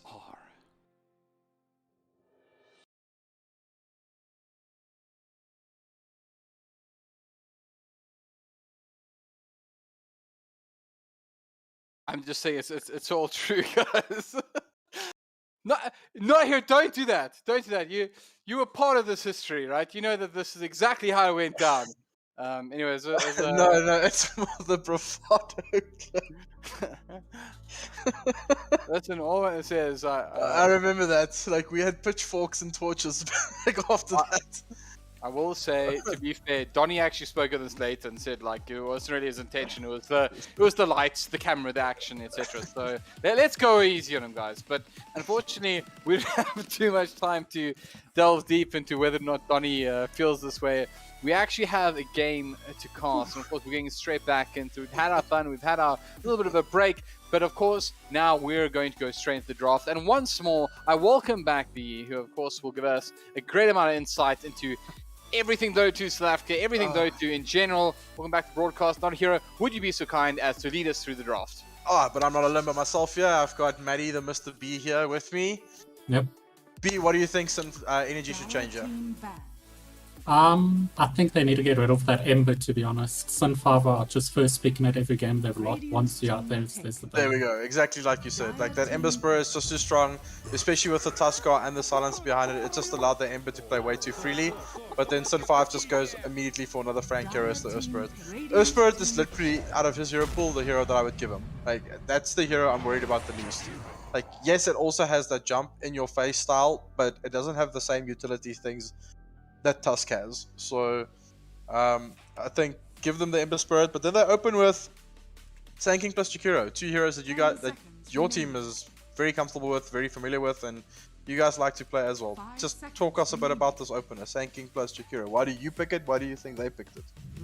They're both super good lockdown, good laning presence. Both heroes do very well in lane, so their Energy's probably looking to do well in both safe lane and off lane. Yeah, just trying to secure the lanes. The thing is, Jakiro is weird.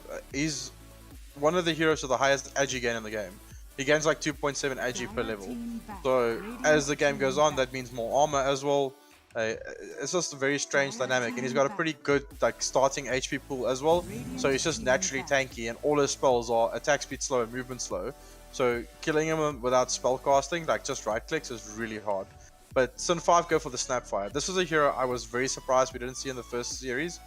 And also Weaver, completely ignored. No, I'm surprised. Energy prefers Weaver out of the two teams. I won't be surprised if they still pick it up for Supia though. They like picking the Sankin and Weaver combo. Sankin plus Weaver?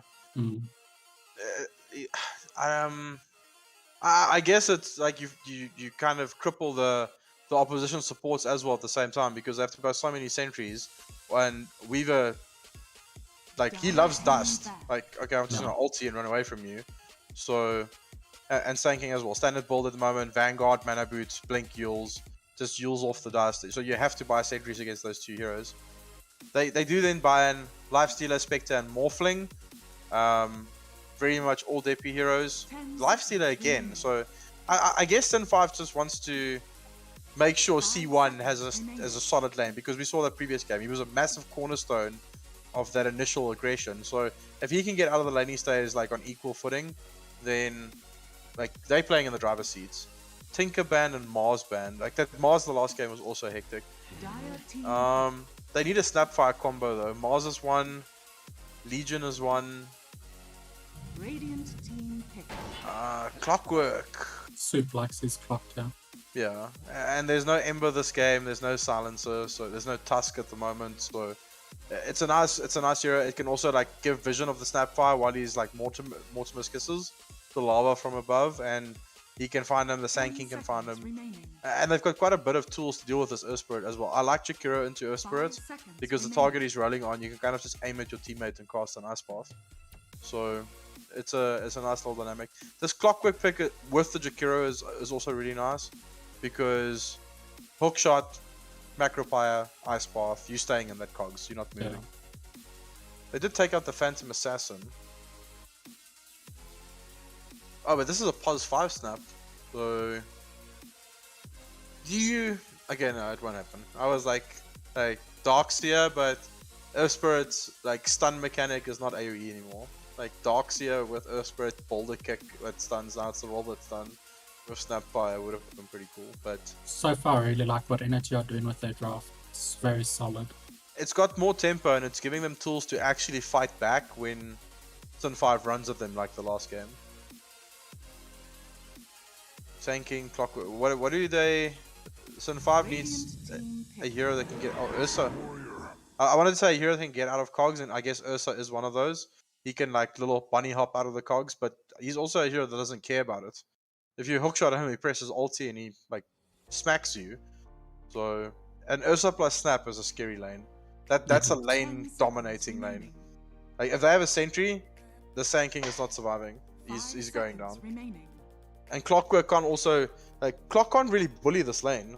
Usually like your Clockwork likes to like run at the enemy's +5, but Snapfire's got so much HP and so much burst damage. I don't know if it'll be worth it just to run at them. What are they going to do, you know? They're probably going to pick C. They don't have last pick this game, do they? No, Energy have last pick. So probably pick Adastam 0 now, and then... sorry, pick Castaway 0 now, and then you pick your offlaner last. What's going to be more likely banned here? It's probably going to be a Castaway hero, so you want to commit into that. Tidehunter. Oh, okay, that's solid. Like the heroes... Yeah, more team fight at combos of the Snapfire in the mid game, and minus armor for Ursa, and it's also a body. It's something to protect their towers with. Let's see. What are they going to pick into this Tide? We haven't seen any Drow. Do you really think the hype around Drow is that good? No. I've never actually been a fan of the hero, but all of the +1s I asked love the hero. Yeah, it's either looking super strong, or it just looks like it does nothing. We saw RDK pick it against you guys, and you just tri-laned against it. Yeah. And if they do this here, I guess Sand King plus Clock can bully this Ursa, but Drow Ranger. I don't see them doing it. Energy and Sin 5 don't like. Veno. No, it's off. What? It's Mid-Sand King, yeah. Mid-Sand King. Offlane, Yappa has played this Veno before, but the game that he played it had no impact at all. But Veno against Ursa, it's the old school counter. Like back in the day, someone picks Ursa, you pick Veno. 5 seconds remaining. So that's kind of, I think, what they're doing here. I still don't think they're gonna win that lane. And it also kind of puts Yappa in the same boat as he did last game. Like last game with the Legion, he could never like openly blink duel someone. It just didn't work. And with this game with the Veno, it doesn't feel good. Like Tidehunter's gonna have a hood into a pipe. Earth Spirit's naturally tanky. Like Ursa's got the status resistance. Snapfire's naturally tanky. I don't know if I like this Veno pick. They're looking at it purely to counter the Ursa, but it's maybe Adam takes the Veno mid. Like when last did you see a Veno mid? Yeah, no, I doubt it. 10 seconds remaining. Adam loves his Sankin. So hard to play against. 5 seconds. Radiant They just banned Wraith King. Like, the only time I've seen Wraith King banned is if someone was a big Faceless Void, but they've already got their carry. So, can they swap lanes here and put a Faceless Void in here? We did see EGL Season 1, Sun 5 picked the offlane Faceless Void.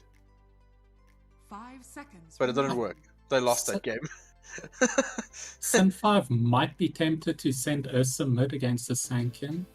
Yeah, and then you I pick don't know a if Void they will. carry. Oh, there's oh, they Okay. actually banned the Void as well. Okay, never mind. Faceless Void would have been good for them. I don't like playing Faceless Void into Snapfire though. Like, you can never be in your own chrono.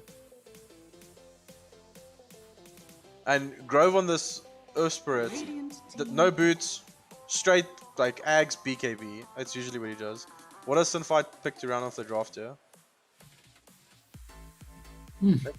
They can do Puck, it's another target for the Snapfire. They can do Shadow Fiend, they've got so many tools to... Shadow's Fiend's banned. I think Oh. maybe they might be tempted with a Monkey or... Melee counter. Tusk. Hold on. Mid-tide? Offlane Tusk? I think offlane Tusk mid-tide, if I had to guess. Offlane Tusk mid-tide, because Thailander beats that lane. Could be I don't know! What's going on? It's an Oh, interesting draft. I'd love to see how they lane it. Yeah. I like mid-tide, by the way. I think it's very underrated. The hero does do damage if it has items, and like you get so many levels, like you can start causing chaos around the map quite early. He can kind of do the same thing that Sand King does. We've been experimenting with the tide, like we played White Rabbit and we picked a Pos 1 tide and it felt pretty good, so... What do they pick for Depi here? Because you don't know what you're laning against. I think Slark? Anti-mage? Because they've got like space creatures, and if it is an offlane Tide Hunter, like that's an anti-mage favorite lane. Even Tusk, like I don't know, like anti-mage. Yeah, carry on. I hope they pick him a greedy Pos 1 because they've got Sankin, Veno, they've got very early good defending fights. towers. Yeah, I agree. They've got a lot of early fights, so it needs to be like, but it also needs to be something you can get in there. So not like Luna. Victor's been banned.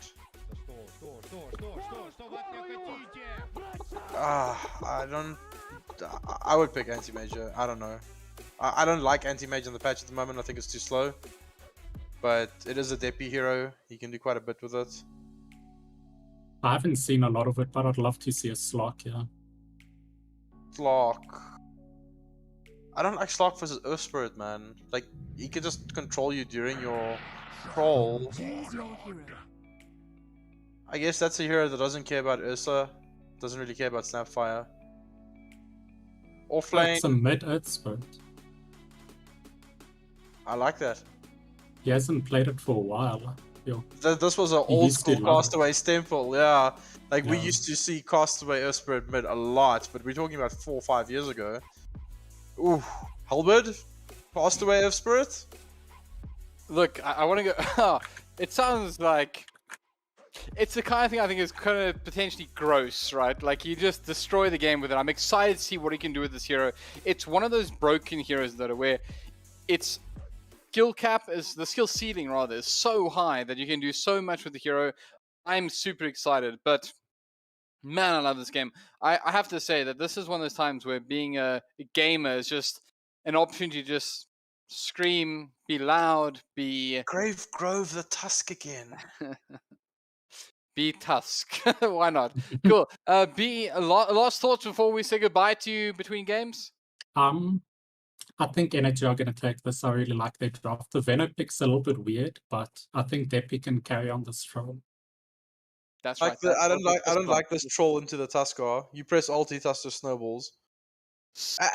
Earth Spirit just kicks you away. Stop it. We want game 5. We want game 5, and the best way to go game 5 is with BE, and BE made it all the way to the low bracket finals. So I believe in BE. But do you believe in Energy Esports? That's the question, because we all want to see it. We all want to see game 5, let's be honest. And of course, it's the privilege of a shoutcaster. It's the privilege of an impartial spectator to enjoy the opportunity to see game 5 and push all the way. So let's see if we can go there. Ladies and gentlemen, Sinister 5, Energy Esports, game 2, the grandest of finals, EGL 1 Season 2. B, thank you so much, but Notahero and I have a bit of a job to do to get us through this second matchup, but we'll see you at the end of this one. Man, I love it. This is what it's all about. Like, don't take the camera off me just yet if I wasn't too late, production, because I want to say that this is what it's all about. This is what we spend the entire year building towards, and I absolutely love that we have the privilege and the opportunity to broadcast the 10 best players in the country. The 10 best. It's smoke on smoke here. It's smoke on smoke, my man. They're not giving you a chance. They're not giving you a chance. It's smoke on smoke. Send them a vicious email. I was being inspiring. Okay, let's get stuck in. Screw me. Let's go. Let's get stuck into what's most important. This is Here we go. Smoke on smoke. Yeah, it was a smoke on smoke, and they're on the high ground. Navigate. The only person who has any information really is Grove, right? Because Grove was the one who had a smoke pop. He has an idea that somebody's around. Eskom.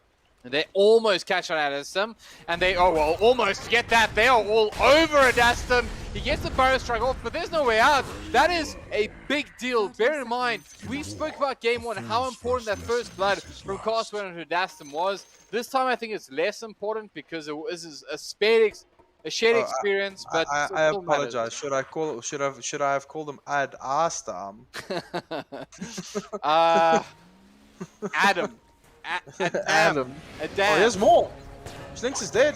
Yeah, this is a problem. I mean, Stinks has very few options available on the cookies and cooldowns. He can't get down the high ground, and looks like this will be the end. Soup runs him down. 1 for 1. Let's take it. Make things nice and even. First blood certainly favors the side of Energy Esports, but Grove did swoop around and steal the rune. But it matters. It's good to get it back. Castaway mid. He's got a there's more. No, Dippy? Oh, MD? Stop it! Stop it, first blood and third blood and all the bloods. But Super actually gets on top of Stinks. He just died. Like, why have you done this to me, MD? I literally just died and now I have half HP. Doesn't feel good. This is a big deal. The creeps have already made their way to the bottom lane, Notahero. This is... Yeah, it's a lot of regen. Right. This That's matters. a lot of regen. Yeah. He's still got 5 tangos on this Ursa. They're going to miss the creep wave. Energy couldn't... I mean, honestly, I think this is so big. Oh, he's swapping lanes. He can't lane into this tri lane. MD is making his trek all the way top. The only problem they have is he's the only one running. Like, that means C1 like when Ursa gets here, he's going to try and TP, and then they're just going to swap the lanes again. But did he miss 2 entire creep waves? He has to swap the lane, Hellbird. Like, this is musical chairs. You have to do this. Otherwise, this Ursa can't lane. But I don't know. Like, C1 should have done the same thing. At the moment, Schlings is happy. Schlings is happy. Like, oh no, he's not happy. They're even pulling. I was like, he's getting solo XP. He's a happy snapper. Now the tide TP'd bottom. Now they can just TP. So I want to point out, well, I was speaking to Remedy in the chat, for those who don't know, obviously another really important Dota 2 player in South Africa, and he was saying that Energy have the control in the earlier game, and they find themselves in a little bit of pressure. I mean, TKC also running back, but basically, Remedy's saying... top. Yeah, this is how it happens, right? But yeah, sorry, I just want to throw attention there for a second. Remy base says that if Energy can take the pressure, they can make this happen. But Grove, of course, doing what Grove does, and they've turned this one around. They were the ones who gave with Gale. Yes, the best level 1 spell in Dota, and they got a lot more damage on Soup than Soup would appreciate. Okay, what was Remedy saying?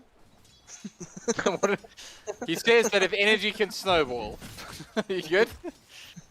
No, but I love the fact that you stopped.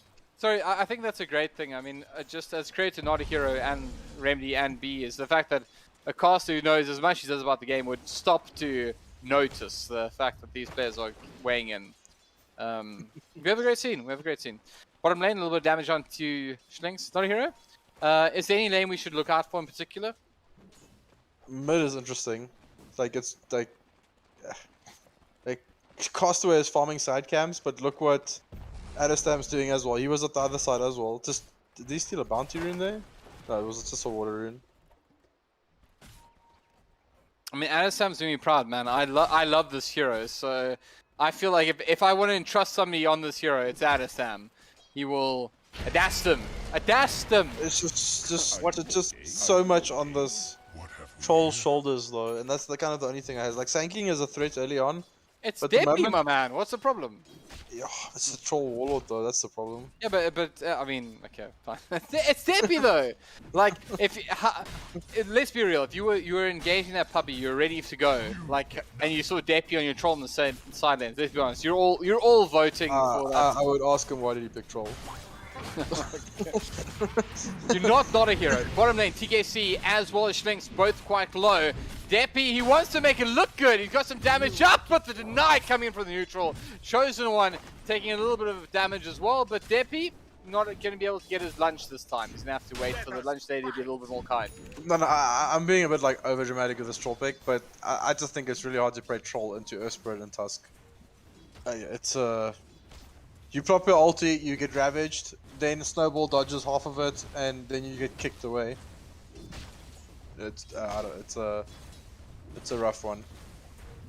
I think a lot's going to come down to what Yappa builds on this Veno. He already has an urn, so he really wants to kill. Oh wait, Snowball! They wanted to make this work. Can they get the damage out that they need? Yappa very, very low. He's going to stand his ground, but he does fall down. They're going to pick up a kill for Sinister 5. Handy stuff. This fits Sin 5 so much. Like, Grove loves these types of games where he can just go where he wants to go. And Tidehunter is now soloing against the Troll Warlord, taking a bit of poke damage, but he's not going to mind too much. And Grove can just run around. He's still top. Like, they're gonna try and kill Yappa again. So mid lane adapts and taking some damage, but top lane, as you mentioned, Snowball comes in and it's fueled by fire. They have 3 there, but they're all going to the top. Soup makes it work, but they do have the damage finish the job. Bouncing out, will things go, but Soup unable to get anything out of the deal. No, he has to run back. 4-1, Sinister 5 again, man. How good is this Dota team? Yeah, now he has to run back to lane. Grove stuck there. Like, look at the vision. They even saw, or the Soup placed that now. I'm not sure, but there's a ward right there. But Yappa on this Veno needed to have a proper start. Like, he's got Urn, he doesn't even have a charge. And you want this Veno to have like another item like Rod of Atos or even a Hood. Just so you can contribute, because the hero is it's a strange offlaner. It's a good offlaner, but it's a strange offlaner. I'll take your tribute. So, are there any like particular timings? I mean, we're getting to the 6-minute mark. The game's starting to reach that point where you're looking for that core item. Everyone's thinking about it. What is the first core item on the map that's going to make the biggest difference? Blink Dagger on Sanking. Like, he's going brown boots straight into Blink because he knows he's going to be the tempo for his team. Like, Veno is not like an initiator. It's not like this hero that's going to make space for you. Like, Blink on Sanking, Adestam's queued it up immediately after brown boots. He's got bottle, brown boots, and then Blink. Action top. I will say for Sanking, he's done a really good job. I mean, this Lil Shredder with tag got team. first blooded, and he's still Lil Shredder with tag team. Look at that. Yeah, that kind of hurts. Soup is feeling all of it. Grove also taking quite a bit of damage. And Soup, he's still alive now. He's going to be dragged back, bring somebody in with him. He does fall down. The damage is good to return fire. They go trade for trade. Schlings gets off the Scatter Blast. Means TKC in trouble. He's being run down by MD. Not quite enough damage. And Yappa, he's hungry. Gets a double kill. Yappa, make it count, my boy. Gets the first. Can he get the second? The snapper cookie isn't quite there, but they have the ice path to finish off the job. And Castaway just rips through what remains of the top lane for Energy Esports. What a rotation. Energy's still happy with that. Like, they killed this Ursa. He's not having a good time. He's got 24 CS. Like, net worth wise, he's sitting below Tidehunter and slightly above the Veno. Yappa is more than happy. Castaway, come get your kills. We killed your Ursa and we killed your Snapfire. I mean, 7-4, but there's only a less than 1k advantage right now. The graphs will show you that it's 39 to 61% in favor of Energy Esports. Bear in mind, Energy had a great advantage going into game 1. They were still able to overcome that said Energy 5. I just don't know how Castaways is farmed though. Energy 5? What did I just do? I'm surprised we're getting more of a hard time for you for that's not a hero, but anyways. Epi, blinks They up. goes in at Aston, catches up Grove, and the other ice path as well. It's a lot though for just a support, but it is a Grove That's support, fine. to be fair. Like he can still play on the map with just Blink Dagger at the moment. Like having Epi is a bonus, but he can still play on the map. He wants to get like another item or two. Tusker's off the map. Grove can causing so much chaos. They are setting up a 3-year stop. Castaway is still here. He's got a Haystream bottle. This is gonna be interesting. How is he this farmed though? He's laning against the Sand King. Yeah, I mean, it's Castaway. I feel like you answered your own question. I mean, the problem is you're playing against Adastum, right? It's and still Adastum, Hellbird. Like that's the thing. Like it's two extremely high skill players with I think one having the edge, so it should still go in the favor of the one. Top lane, they're going to catch out Soup's Clockwork. They're bringing in some support from TKC. Can they turn this one around? He's thought about it. He's winding up that ice farm. Gale goes wide as well. That's enough. Energy will be satisfied that they've kept Soup alive and they'll back off. Castaway just rolled straight onto Adastam middle. Adastam. You confused me now. Like I was always confident. Oh, don't worry. I got. Oh, his name is Adastum, and that's why Blinks the rolling boulder. He's so damn good. Did he have vision there? No. No, he's just that damn good. I just told sound you. animations. Oh, they're wrapping bottom. Deppy's in drop. Oh, they missed the block. And Soup's here.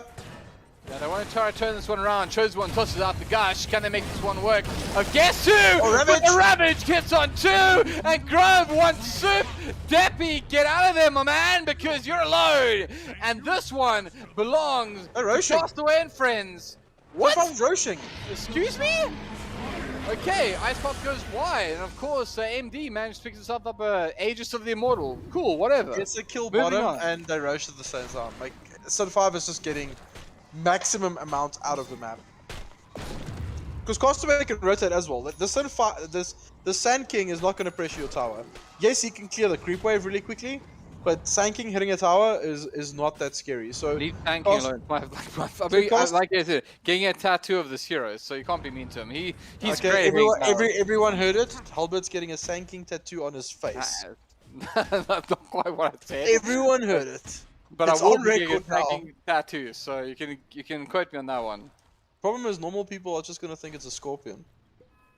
Yeah, I mean, who cares about the normies, right? This is 2021. Like, if you don't play Dota, who are you anyways? Are you even alive? Sand King tattoo with the Dota symbol on his forehead. No. None of this. I'm liking my ideas way more than you do, and I'm pretty sure the chat is as well. So... Chat, listen, I've been here for longer than Notahero in this role, so don't agree with them, okay? If it's not going to be on your face, it better have a Dota symbol on his forehead. Like, it's just how it works. I'll consider having I mean, moving on, mid lane. Adastum gets caught up by Castaway. He has the smoke as well. He starts TPing out. Oh. No, Elias TP coming in. And he's in a great position. He hookshots too. He bounces back to Mortimer, blowing through. But Deppy just alive. More fighting force. Now they're bringing out Adastum as well. Mortimer, how's that for chef's kisses in the form of the angry lizard? Sapphire too good, man. So you know there's this guy in our scene that says this is the best support in Dota, and I think he's right, eh? Is it you? Is it me? I mean, pick one. This hero is so damn good, man. It gives you everything, man. It gives you wave clear, it gives you a stun plus a save, it gives you minus armor on heroes plus tower pushing, and you've got a big team fight ultimate. So it's just, and his talents are so great. The scatter blast damage with the shard, and it's in the hands of Schlinks, which is a pleasure. Oh, here we go. They're going on to Shikiro. TKC's in trouble. He is more than in trouble. He's dead. Yappa drops the poison over, though. Grove being run down at the moment. That slow is starting to tick up. Does he have the damage to do it? Earn his out. Grove die. Oh, no! But how he dies is so important. It's going to be Schlinks that says, nah, we'll take that one. We wouldn't mind an extra kill. No stress, guys. That death was actually Castaway's fault. He wanted to kick the Jakiro to kill him, and he kicked the Tusker over the shards to the other side. and he was like kind of stuck for a little bit before he could start running. So just a little small misplay. Castaway telling his teammate probably my bad. Won't happen again. Oh, but the deny slinks. And it feels bad. Yappa used the in-charge. Like he rotated to this mid lane. He is the tower bodyguard. Got level 2 plague wards now, so just gonna set them up, keep this tower, or try and keep this tower alive. And Adestam needs to move to this top lane to try and defend this tower, but he is the mid at the moment. It's not an off lane. It's still pretty healthy. And big bonus for Energy here is this Aegis has been a farming Aegis. They took Aegis on MD here, and he hasn't done anything with it. It's just been a farming Aegis.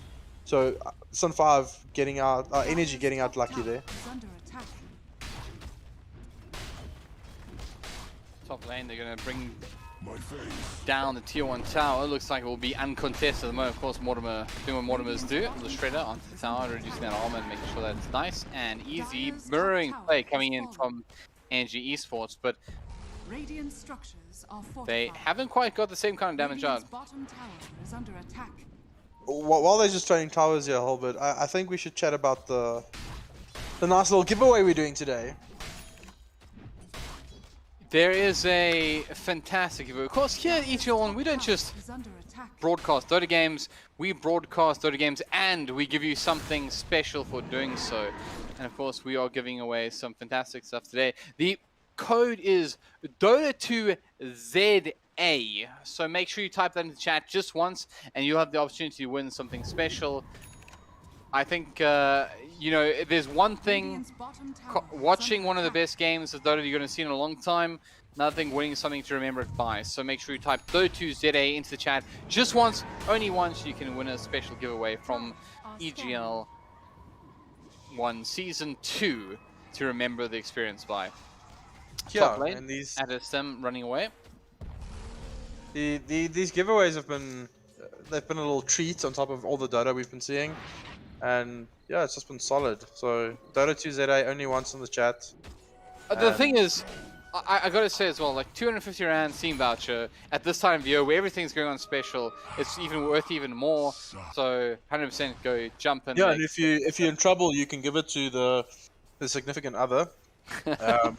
And they can buy themselves something. I like it. Yeah. Adestam and Castaway, they're going toe-to-toe here. This is a 1v1. Let's see who comes out on top. Adestam manages to survive. He doesn't want a piece of Castaway, who's just flying around the mobility of this hero is crazy. Macapie down, Soupy's in there. Grove, come here, buddy. I'm gonna bounce you back for sure. He's waiting for it. He's got cogs in 6 seconds. The snowball goes up towards the Venomancer though. Mortimer backs him up.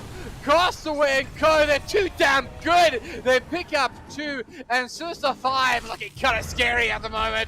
Soup, he's in trouble because Castaway doesn't care about Cogs. Forget Cogs. How do you feel about rolling Boulder though? He gets caught up by the barrier assault though. Soup backs off for the time being. Snowball, the ends are loaded with 3 of the most terrifying players. Slinks, MD and Grove. It doesn't get much worse than that. They pick up 3. Energy again. Struggling to keep up against Sinister 5. So this is kind of the thing, like, both these mids have boots of travel. Castaway decided to join that engagement top, and Adestam didn't. And it showed the difference. They could just keep the aggression going. There's no epicenter at the moment on the side of the Sanking. And like he's queuing a Yule's next, and the Sanking has been picked to put pressure, so I guess Adestam feels he needs another item, but he's still like full on farming mode. He wants this Yule's first before he joins his engagements. He wants to be able to take the silence off. He wants to be able to just like get his spells off in these fights. Dire's middle tower is under attack. Oh, he missed the gale as well. Catches up. Chosen one with a rock flare, but it's not enough that he's going to back off. Are they going to give this mid though? Sun 5 need to like watch out now. All the heroes are here. No one looks like they're giving up. Not a hero. They're all getting in there. I like that. Like your mid Sanking is just going to like sandstorm. Yeah, okay. Let me put a sentry down immediately. Having it preemptively ready on the for Soup there. They're lining up. This is likely going to be another massive moment in this event. This is 1k at 17 minutes. The previous game we saw 7k difference. Adestam and Castaway again in the top side jungle, right at each other. Like, Adestam, what's he about to end up? Adestam goes down. This is again a massive. And remember, Adestam he's Energy's playmaker. This is the man who makes things happen. Well, he's not going to make things happen for another 30 seconds. In mid lane, the magnifier good. They do get the swivel out. They're going to try pull the power, but Chosen One and Castaway. Sorry, Chosen One and Grove this time back off. Man, this Tusk's too good. You got to ban this hero. I don't know. You're going to keep banning everything. Like there was one creep behind them, one creep that allowed them to get out there, and that's hookshot down, that's macropire down. Those they're such big plays though. I mean, this coming in. This is everything. The Ravage goes out. They're gonna bring down one. They get the gush on us. If you one side gets the cogs down, it bounces back to Castaway, who's gonna be able to get out of harm's way. The damage pretty decent onto MD. He's running away. Can they make something of it though? Again, each one of these moments so influential. This isn't just, bear in mind, this isn't just a Dota game. This is potentially evening things up. This is turning a BO5 into BO3. This is taking a BO5 into a just winning 1 of 3. This is so huge for South African Dota.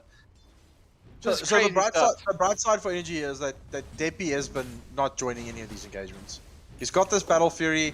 I think he's actually got his Diffusal Blade flying out to him now as well.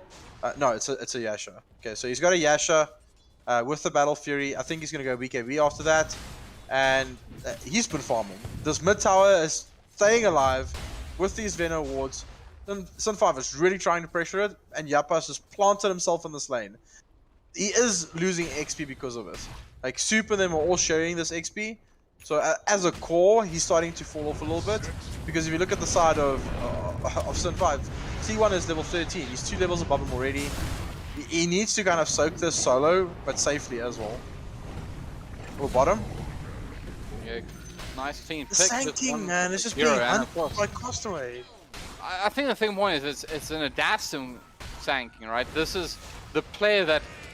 Let's throw back for just a moment to XD. I mean, the Queen of Pain game in Game 3, the reason that they're here, mid lane, they're going to catch out Soup. He probably does go down, he will be brought down. But the reason we're here, in many ways, is because of the performance of Adastum in Game 3 between XD and Energy Esports. Yeah, and we're not feeling that impact. If Sinister 5 were watching that game, and we know they were in the chat, they were giving the polite support, etc. They realize that Adastum is a massive problem, and they are simply handling him 18-6. The reality is Adastum is 1-4. Sure, you look at the net worth for a moment, just say like he's not too bad. He's third in net worth, not too far behind the Ursa. Life's good, but the reality is again. Shard, Hellbird, for the Ursa. That's a big deal, actually. That's a nice free shard. That's a really nice free shard. That's like that is a big deal. Like, that is a very big deal. One last time. There's 178 of you in chat. There's probably a dozen of you on YouTube. Come put in Dota 2 ZA just once. Please don't repeat it. You'll be removed from the broadcast opportunity. Type it in once, and you can get an opportunity to win a 250 rand Steam voucher. We want to give it to you, and you can say whether you're spending that on a Kana, a nice skin you like, or an entirely different game. You can say that it was from this moment, and that matters too. Adastum backing off, Castaway again.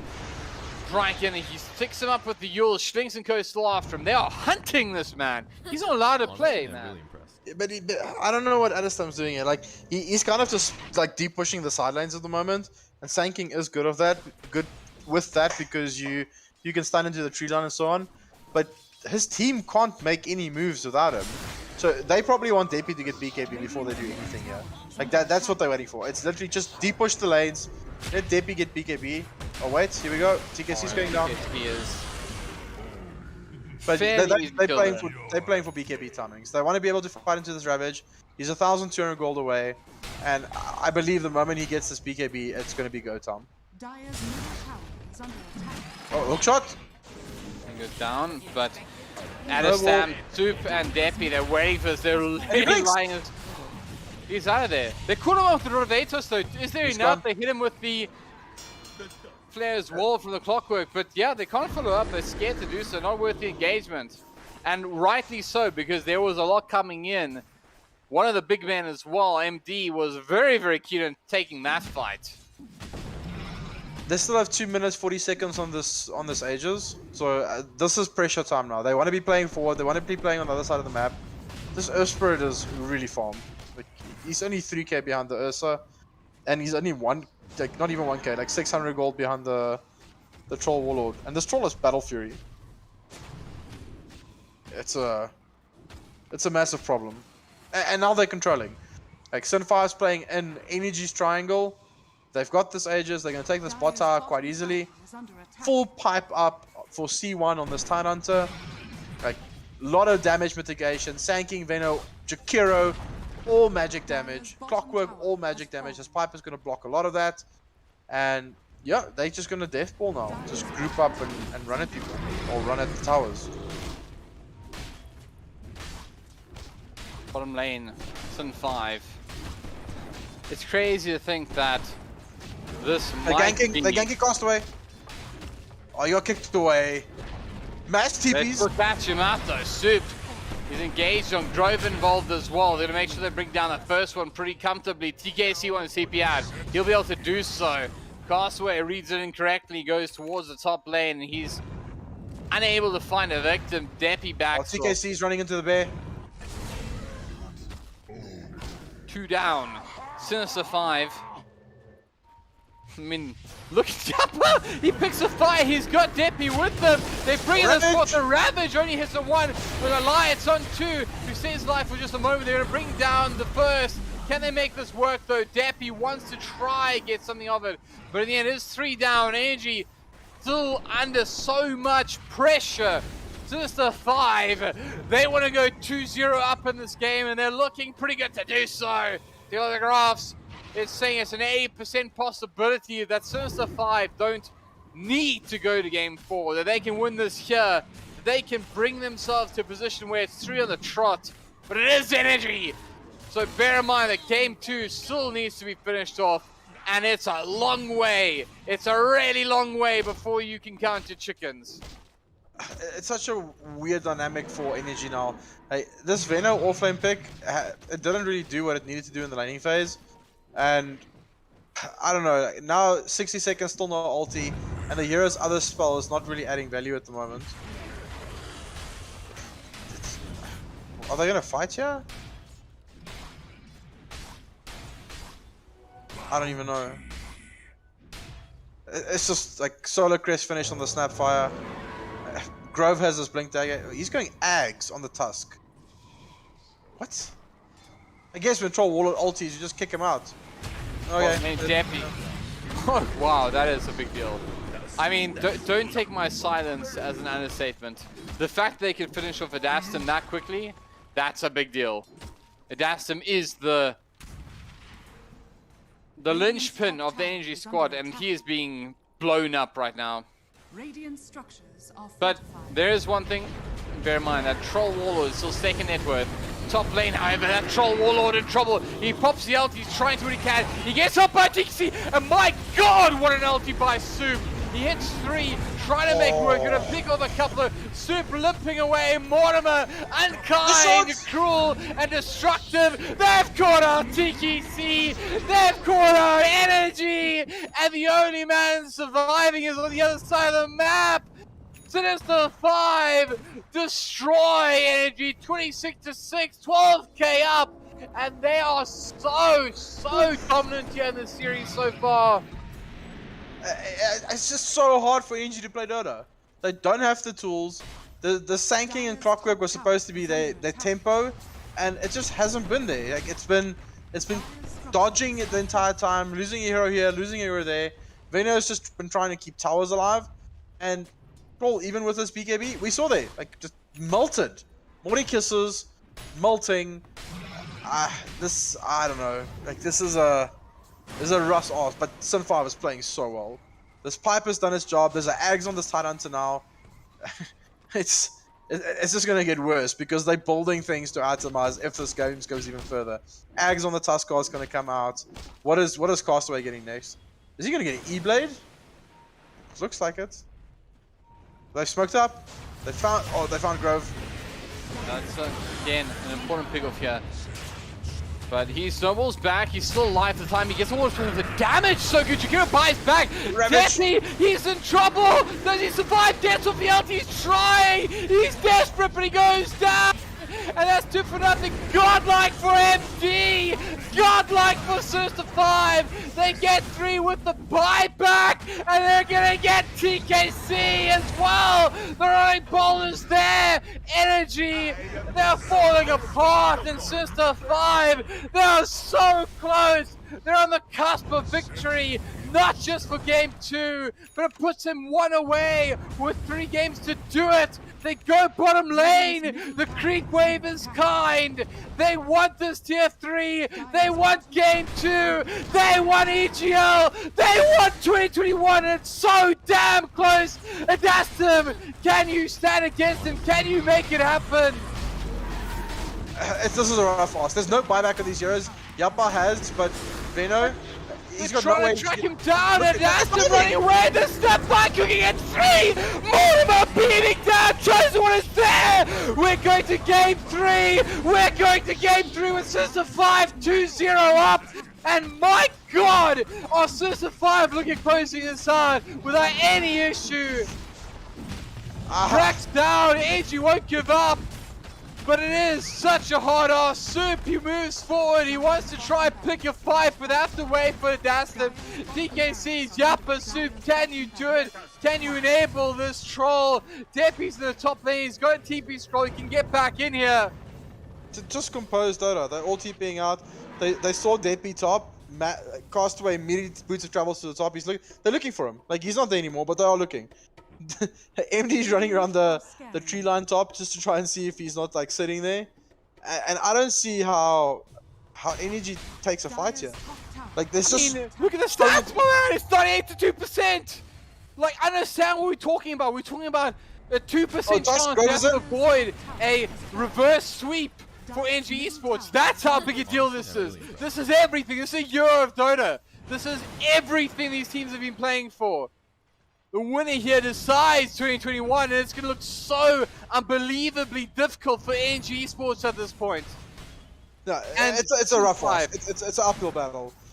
There's once again so many tools. This Tusk is doing so much work.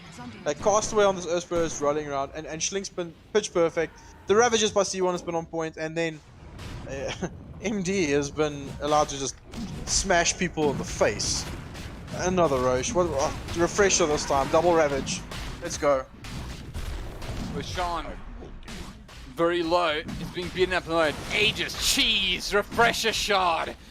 And as you know, smoke up at Aston. He goes in and catches that Castaway. It's big on the BKBs there. The Magpie down as well. Super Co. They're trying to move forward. They have damage onto TKC. Deppy gets onto 1. He brings down the clockwork. It's good. TKC on the run. He tries to get down the ice path. It's not going to be enough. They bring down 2 Energy Esports in a huge amount of trouble right now. The Aegis onto the Ursa. Adastum, get out of there, my man! He gets the burst strike with the Sandstorm. He realizes his life is potentially the entire year at stake at the moment. He TP's out. He'll back off Castaway. Oh man, that was so close. Castaway looks like he's having so much fun. I can't imagine anything more horrific than Castaway having fun. But yes, the man is having fun in an EGL 1 Season 2 Grand Final. And the tier 2 mid is not having fun for Energy. It's going to go down. And potentially, so is Deppy. Does this man have buyback? Because if he doesn't, and he does not, he needs to stay alive. He pops the LT, he's being controlled. Castaway in trouble. The ice path goes in. Deppy's still alive. Deppy might just finish up another. Goes in. They manage to bring down Yappa. Deppy down. Yappa in trouble here. They're going to get the heroic boulder through. It's 4 down. Super will respawn. Can he make this happen? Because Energy Esports, they're ready to finish things off here. They smoke up. They head toward mid. There's no creep, but there's a creep wave coming in. And if they can get this, the GG's calls, they get the creep. We're going to game 3 with Sinister 5 with a 2-0 advantage. And my God, it could all end right now tonight. Sinister 5, will you do it to AG? Will you survive to fight another day? We're going to find out soon. Woo, man. Massive, massive, massive performance by Sin 5. They are looking crisp. Like, it is so smooth. It is so on point. The execution is at the highest level. This team is looking absolutely terrifying. And Energy Esports need to change something up. Like this Sand pick mid was supposed to be their tempo. Adestam ended 161. Depi ended 151. Okay, they only had 6 kills. But there was no pressure. There was no tempo. This Veno pick, no impact. Veno could have worked, but then your clock and your Sand needs to play a tempo, and it just didn't happen. Like, he always felt that I need another item, I need another item, and I need another item. But as that was happening, they just kept losing map pressure, and yeah, it was just too much. Like, it was too much, and it might end right here. I mean, I don't think we've ever seen a clean sweep. I mean, we always thought, oh yes, the reverse sweep, what a thing, etc. But how often do we actually see a reverse sweep in Dota 2 South Africa? It just never happens, right? And we might see it. I mean, here's the thing, right? Again, I remind you that we have load shedding. You saw it in the video if you're here long enough. We may have to delay the result until tomorrow. But we have a game 3 that's going to happen right now. The lobby's up. We're ready to rumble. We're not going to waste any time. BE, welcome back to broadcast. No time to waste. I'm really interested to hear your thoughts on this game. I'm going to give you the field. Go wild. What's up? I think that when I called it in draft, I wasn't a fan of the Veno pick. Like, on paper, it should counter the Ursa, but I just think Veno needs some sort of tempo, and they'd never had any tempo that whole game. They just got ran at, and Veno can't play from behind like that. yeah, like, he was just a tower bodyguard, and it just didn't work. Like, it just didn't work. Caster on this Earthbird was dominant. T1, 8-0 on this Tidehunter. They did the lane swaps to try and get the favorable lanes. It just didn't pay off. And like you said, you like the Sand King because it means that Energy can respond to this aggression. But they just ended up split pushing. Like I said, Adestam kind of felt that he always needed another item. It just never paid off. Like, there was just no cohesion from the side of Energy Esports. But I don't know. Troll pick B. Like, it's just, I don't know. This didn't feel like it do much. No, I don't know if we can blame Depi for this one. Yeah, no, I'm not blame gaming. It's just like, you have this. Yeah, okay. Energy played very. Okay, let's split push the map. Let's get our BKBs up, but it was just never linked up. Like, nothing's like got together at the same time. Okay, I'm gonna have to call a quick break there, guys. We're gonna be back in just a moment with the potentially deciding match of the entire year of South African Dota 2. It could be this exact moment that we decide who is the kings of SA Dota, who are the individuals that are going to lead the resurrection of the scene, the individuals that get to say that 2021, that was mine.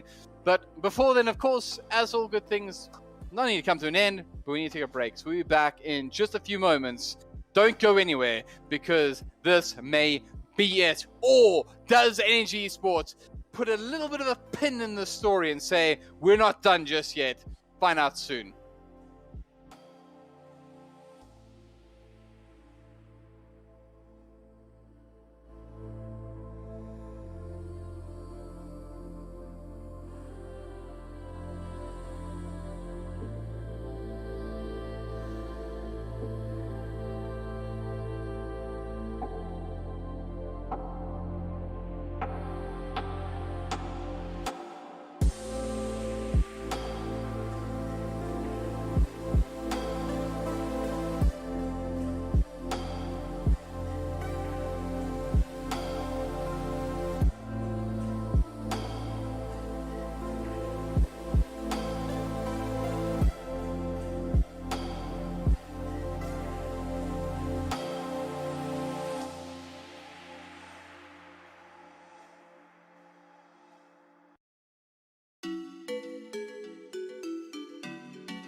Ladies and gentlemen, welcome back.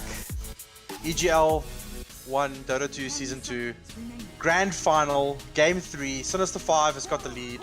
2-0. Is this going to be the clean sweep? Is Sin 5 going to take it 3-0 straight through and have bragging rights for the up until the new year, until our new tournaments can pop up? Or is Energy Esports going to throw a spanner in those plans and decide that we're going to a Game 4? I'm joined by Mr. B here from XD Gaming. B, how did you feel about that last game? No, Sin 5 look really good. I think Energy need to pull out maybe some cheese strat here. Yeah, I think you need to take away snapper. some of the heroes from Energy, and you need to like pull something out of the hat. Like you need to go back to the drawing board, because this Earth Spirit, this first pick Earth Spirit, game 2, that was a bait. That was a dangle. Oh no, it's Filthy Frank Earth Spirit. It's Grove Earth Spirit. What happens? Castaway pulls out a little trick out of the old bag there. Okay, I like this more. Yeah, it gives them like clear that. direction. It gives them clear direction, clear team fight. These are the two heroes that needs to put pressure on the map. But there comes the silencer again. Right, the Snapfire has to wait before you can ulti. So We saw in game 1 the work the silencer done. yeah, so they need something to do with silencer. They need a hero that can jump on top of him, that doesn't care about global, and just get in his face and not fight on Sun 5's terms, because that's what's been happening. Sun 5 has been pressuring the fights on their terms the entire time. I think the only time we saw this entire series so far where Energy fought on their terms was when Jappa got the Blink Dagger on Legion Commander, and after that it was just non-existent. Titan to ban, there's a Tusk. Okay, not letting that happen again. So Wraith King is a good ban, man. I spoke about something I can get on top of the silencer, and I guess Wraith King is one of them. Because if you blink and he presses global, you just still try and hit him. Like you've got 2 lives. 5 seconds remaining. Wraith King's one of the most contested heroes in the DPC in all of the regions so far, so for POS 1 at least. Any It's a very specific good hero. reason? Like, do you think it's a counter pick? Because in the past, like Faceless Void, Wraith King? I think it's just the solid, reliable stun, tanky, high DPS. Tower push. Teams really want to pick this hero up if they get the chance. 10 seconds remaining. But yeah, we spoke about Energy doing something different. Do you have anything in mind? Pull out a cheeky Huskar, Broodmother? In the past, we've struggled with Depi Naga, and he plays it against even counters, so Just plays Naga it hasn't anyway. been touched this series yet, so I'd like to see a Naga from Depi. Because Naga is cool as well, because if you get Manta early and the silencer pops global, you just Manta Song and wait for the global to wear off. And C1 is playing this offlane Spur Breaker a lot, eh? Yeah, he does. I don't know how I feel about it. Like, I like the hero, I think his toolset's pretty interesting, but he's played this Spur Breaker a lot. But it's once again, it's run at you, Dota. Earth Spirit's going to roll forward, Spur Breaker's going to charge at you, Silencer's going to global to protect them, and it's in your face, it's run at you, Dota. And the only way in the past that you could deal with run at you Dota was by split pushing, but Dota is not a split push game anymore. It just doesn't work. So they need to counteract this. They need to get. I would do. You pick Shaker and you just get global silenced again, man. Like I always used to like Shaker into Spirit Breaker because you can always kind of cut him off from his team after he's charged someone. But it's into a silencer, man. Radiant team pick. I'm dying. Okay, I like that. More team fight. If you want to run at us, we're gonna put a tombstone down. Strong lane presence, it's a good pick. Yeah, and it's good against this SP offlane. So, and it might be a SP plus Earth Spirit offlane. Yeah, and then Undyne will be really happy in that lane. Yeah, and now they can pick something. Kunkka. They go back. I hope it's not a POS 1. And now they're gonna pick Shadow Fiend, but this time the roles are swapped. So, yeah, it's kind of a hero that's stable, and if Earth Spirit goes middle, Kunkka doesn't really care. So 10 seconds remaining. a lot of strength heroes. Timber for Sin 5, and you move the Spirit Breaker somewhere else. I think Sin 5 are looking at the monkey here. Monkey's gonna do well in all three lane, all mid and safe lane this game. And it's still a flex, so yeah, so you don't really give away what you want to do. And MD loves playing Monkey King. MD Monkey. Hmm. I haven't seen Castaway play Monkey King though, so that might be a... I'm pretty sure he can, but I haven't seen him pick that hero. Did I just do Tinker here for Sin 5? Ooh. You've got Spirit Breaker giving you vision plus Earth Spirit, and you've got Global on top of it. That's dirty. If you get the Monkey with that as well, it's even more vision. Yeah, and he lanes perfectly fine into the Kunkka, he doesn't care. Ooh. Can Tinker do damage into Arena? Yep. Yeah, so it's... And Castaway has been playing it. I think they do Tinker here. I think it's a really good pick. And then you pick like a pseudo core, something that gives another stun like the Sven they had the first game, or the Monkey that you said. Got a nice like AoE stun, it's got the ulti. What are they gonna do? I'm pretty sure they picked Tinker. like I'd love to see a Castaway Tinker. No, because I want this to go to game 4. No, that's time. So it's a bit of a... But Sin 5 has really been targeting Deppy with these bans, eh? Like Spectre, Lifestealer, Wraith King, and Morphling. We're not letting Deppy play Dota. Oh, Naga! They stole it. I still think they can do Tinker. Ooh, that's greedy. Tinker with the Naga. But Tinker is so different now from the old Tinkers that just farms the jungle up with March. Like, he can just, like, pew-pew around the map. What is this not? I'm not the biggest fan of this Naga pick for some I'm also trying to, like, get a thought around it, because you already have Global to stop, like, stuff. I guess you can Song and hit Tombstone, but it's not a massive factor if you're fighting on your terms. So, I guess they've banned so many carries that there was one of the only ones left. 10 seconds remaining. And it's a tanky hero. Hero's got a lot of armor, it lanes pretty well into Mars. So, it's not a horrible pick, it's just, I was surprised by that. I guess you can disengage, like Undyne drops Tombstone, Mars drops Arena, so Sapphire Mortimer's, and you just sing and you kill Tombstone and you reset the fight, so... I see it working. I just think Energy then needs to play on that macro timing. Like, if they've used Global and Song, then you run at them. Like, it's two big CD spells, and they disengage as well. So if Energy can play around those timings and apply pressure onto the map when they're down, there's a Timber ban. Because I've seen Castaway play Timber mid.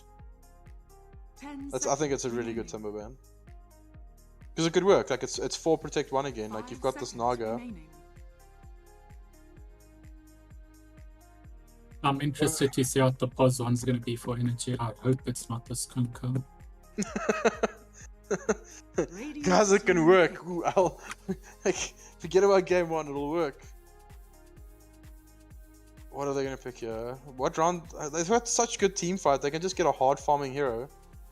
I like Luna here. Luna plus Undying is a strong lane. Drow plus Undying is a strong lane. And I'm not a big hater, like, but Drow versus Spirit Breaker and Earth Spirit. It's so rough, they can just get on top of you.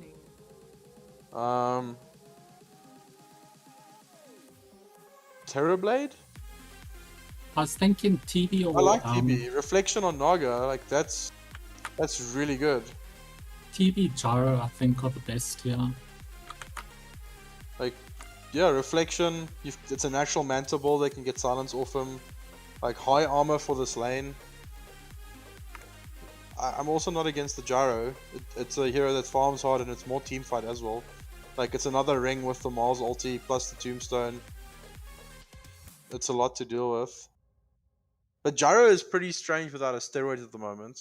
I guess Snapfire can build Solo Crest, but he wants like the old school IO combo or like a Ogre Magi to buff Beastmaster in the off lane, something like that. But I'm not against it. I can see it working. But I really like Terrorblade, yeah. Like, I think This is the first game that PA went through without being banned, and Deppy likes PA. Not a fan of it here, but No, I'm it's an also option. not I know they like it, but I'm also not a big fan. But PA plus Snap is pretty good. But I think TB is a solid pick, yeah. But you know, as a drafter, like sometimes these picks go straight over your head. Your thought process is in a completely different direction, and you you miss something that was in there.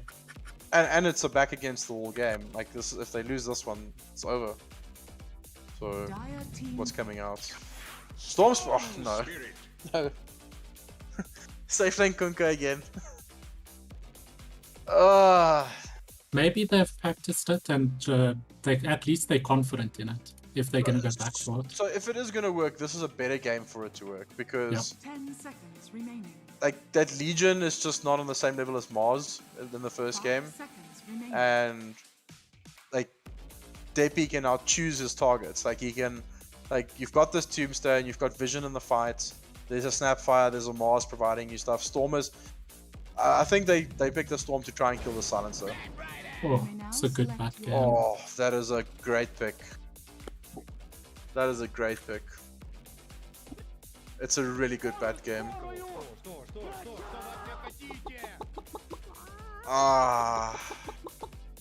You do you a favor. Give me your last thoughts. I'd love to say Energy, but I think the Sin 5 drafts, other than the Naga, I really like this Sin 5 draft. And let's bring back the one and only Bird, because he's probably chirping there in the side already. Mr. Hellbird, what's your thoughts? Well, I'm glad you asked. I'm ready to...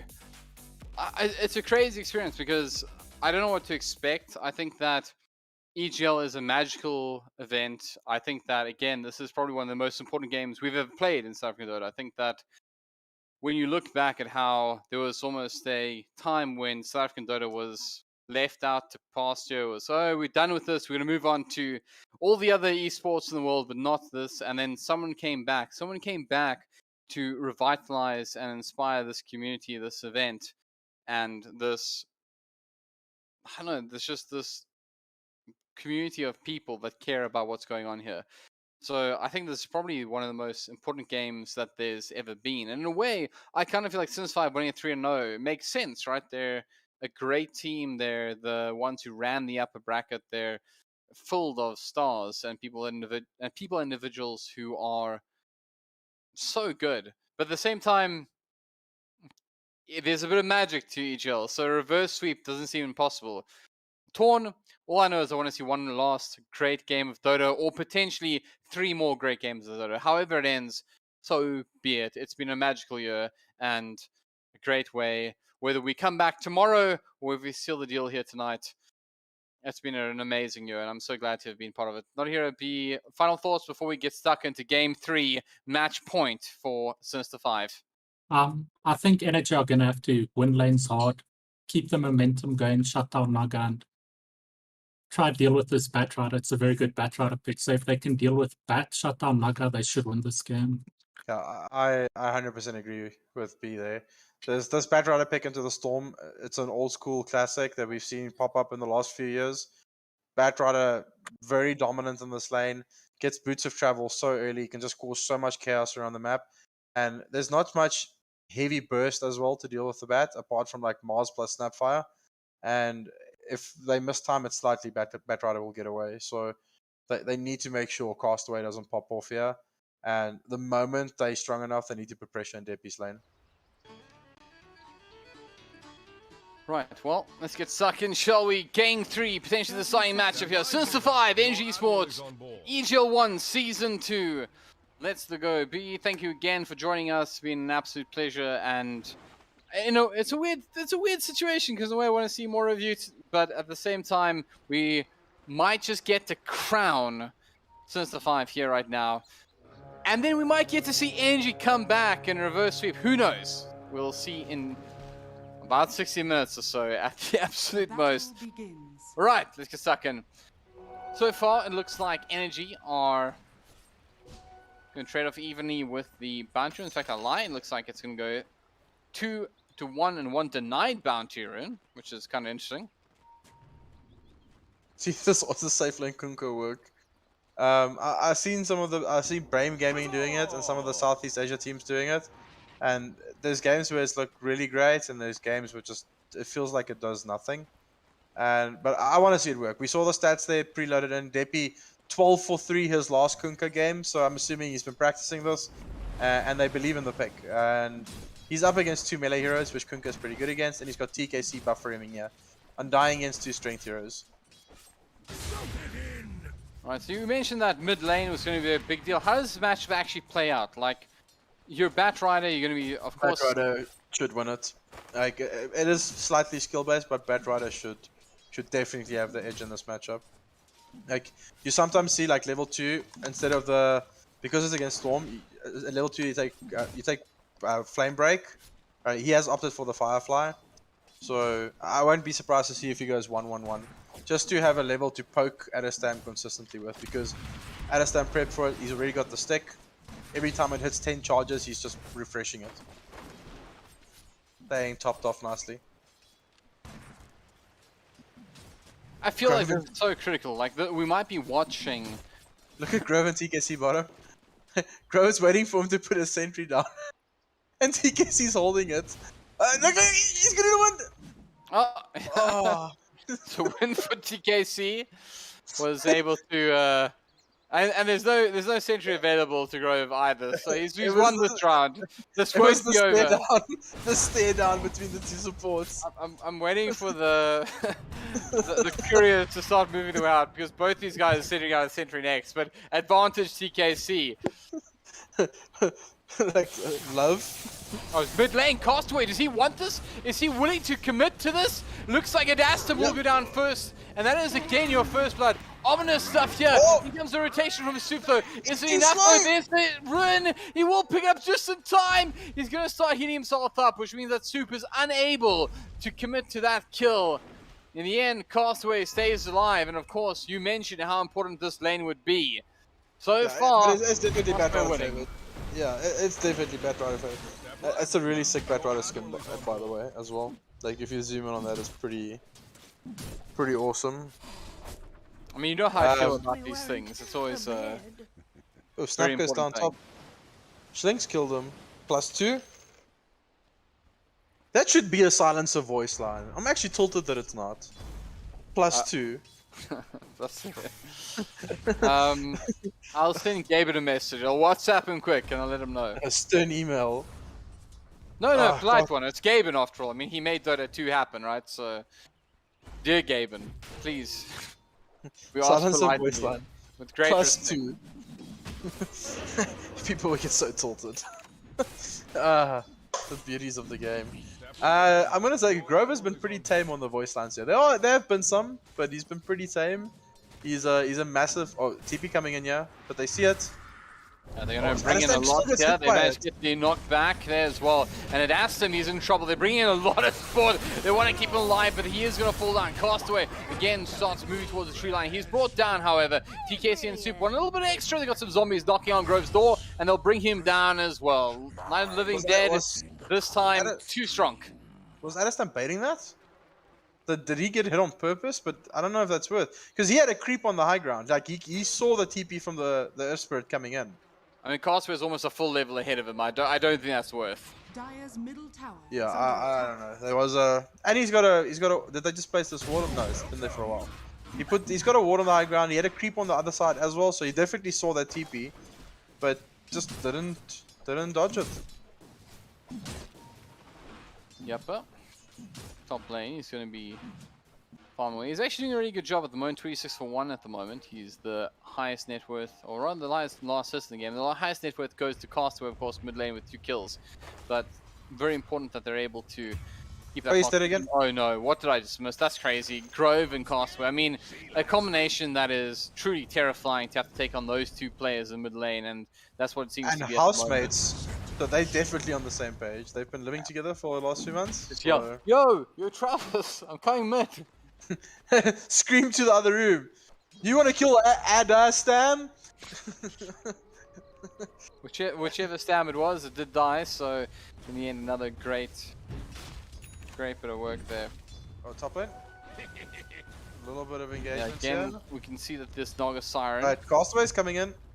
He's got lasso. He's in a great He's position. got to kill them both. He's using the Firefly down. He's got it down underneath Soup. He wants to try and block him off. Yappa will toss him away, but it'll be enough at least to bring down the Snapfire. 5-2 early on. Sinister 5.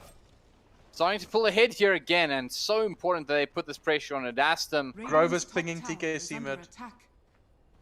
They want to set up for this.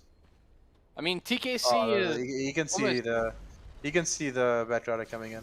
He's the body though, right? Like Adastum can spend a little bit of time in the neutral. I mean, if it was a game you wanted Adastum to take over, I mean, surely Storm Spirit was the game you wanted it to happen in. The Spirit Break in the bottom lane goes down as well though. So bringing things 3-5. A slight advantage to net worth to Energy Esports. What are the actual stats looking like? This is interesting because it looks like there's a bit of an advantage both in XP and gold. Tombstone is down. See what they can do here. Soup gets put up by the last suit. TKC also burning alive, and looks like they'll be able to finish off at least 2.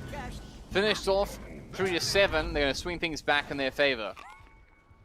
It's just so much pressure. Once again, Grove, Castaway, running at them. Schlink's getting involved there as well, getting some int for himself. +8 already. And it's just constant pressure. This Batrider is doing so much work. The man's 600 gold away from Boots of Travel, Hellbird. Like, this is gonna be like a 7.5 minute Boots of Travel. Are they pinging the Mars? I don't think they can kill him. I'm sorry, I'm still recovering from what you just said. That is ungodly. Yeah, and Adastum now is playing catch up. At least there is a Storm Spirit. He can put additional levels into Static Remnant now and just farm jungle. But he's still level 5. Oof. TKC again moving mid. He's got Castaway and Grove. That's a pretty terrifying combination mid again. It's such a high skill. I mean, how much MR is in this mid lane at the moment, right? It's just absurd. Quite a bit. You know, there's a good way to play, though. Just evaluate the MR of the people in the same lane as you and be worried about it. And Grove goes and he misses the engagement onto the Astum. Has to back off, gets hit by the overload. But again, like, I almost feel like the response by Adastum is because he's respecting how strong his opponents are. But he doesn't get a huge amount out of it. I mean, this Earth Spirit doesn't care that he took a But it's also the threat, because now TKC has to kind of hang around here. Like, he can't just... He needs to be a semi-buffer in this lane.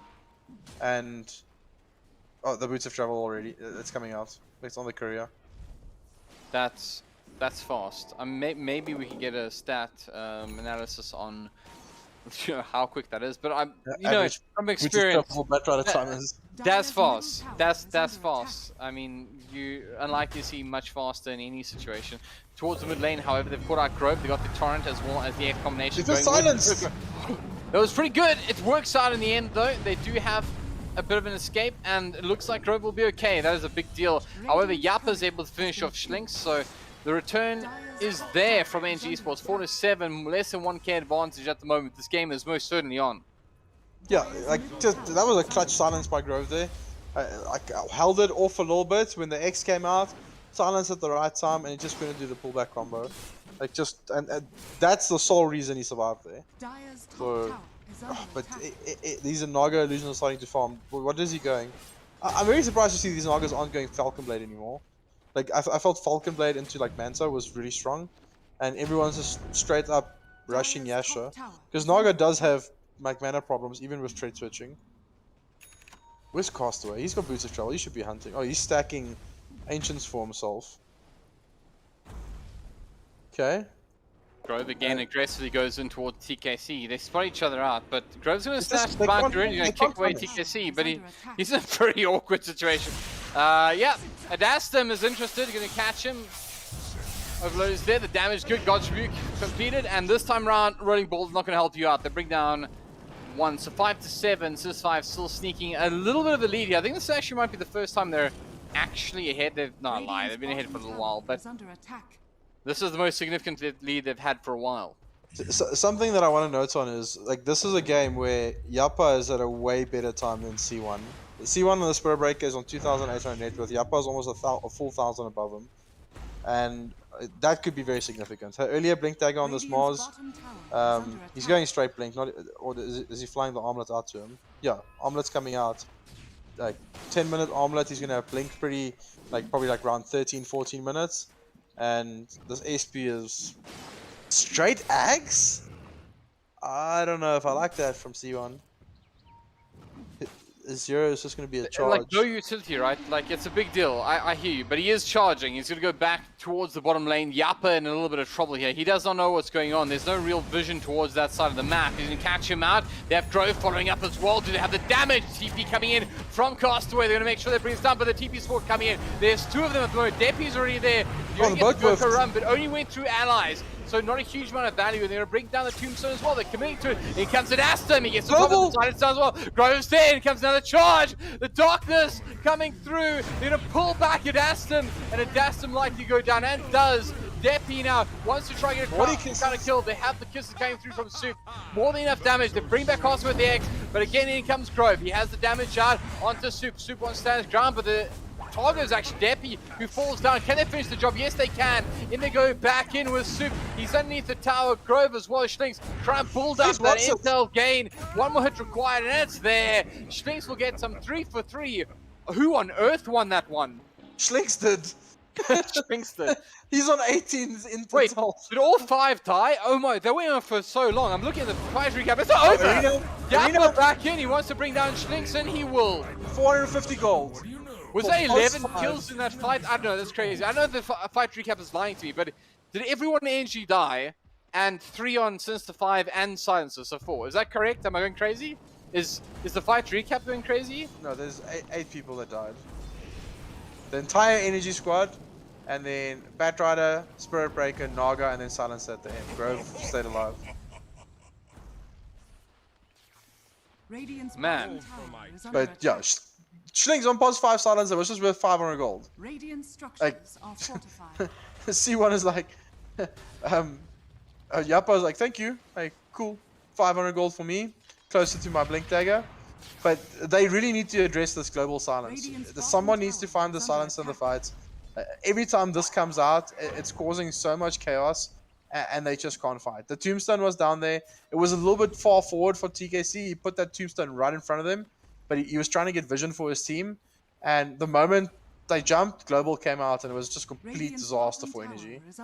There was some salvages there. Deppy got a few kills out of it, and then Yappa obviously got the one at the end. So, not all bad for Energy in that engagement. And Castaway went down. He was also on a big kill streak. Double smoke up from Super and TKC towards the top lane. Interesting movement, because nothing they're moving towards at the moment. Notahero, what do you make of it? These two heroes also can't really kill by themselves. It's a really... like, it's not a support duo that's going to be killing things for you. I think it's just kind of like a buffer. To see if maybe Undying can get a cheeky tombstone on the high ground. Snapfire can then back away. They do have Deppy in the proximity as well. Like straight armlet into BKB. And this BKB is huge, because they need to be able to get Global Wolf and cast spells. Charge, I hear it. Where's it going? No, it's going towards a creep. Never mind. False alarm. Neutral creeps are the target of Chosen One. Soup and TKC. They are trying to make work of the smoke, but again, as you mentioned on here, this is not a great ganking combination. Mid lane, Grove as well as Chosen One. They're going to catch out at Astum. He gets a very, very well-timed LT, makes him get out of harm's way, but Chosen One has a little bit of trouble. They have the X onto Chosen One. Gets damage from the God's Rebuke, and that'll be enough to finish him off. Okay, just a little, and this is not a support Spirit Breaker. That is an offlane Spirit Breaker. So, getting him out of the game, I'm saying this, but Evesports actually above him on net worth. Like Grove is, do you think he's just going to transition into kind of like the POS 3? I mean, if there's something you want to do it, right? Grove's probably not bad on that list of, hey, you're POS 3 now, and Earthspirit probably not the worst hero either. And then it's just while we have a little bit of downtime, just want to say congratulations to Skep. That's won the EGL giveaway. Congratulations to Skep. I think that's one of the XD lads. So congratulations on him getting the giveaway. He says he's already contacted the admins, so some nice giveaways there for Mr. Ski Hound.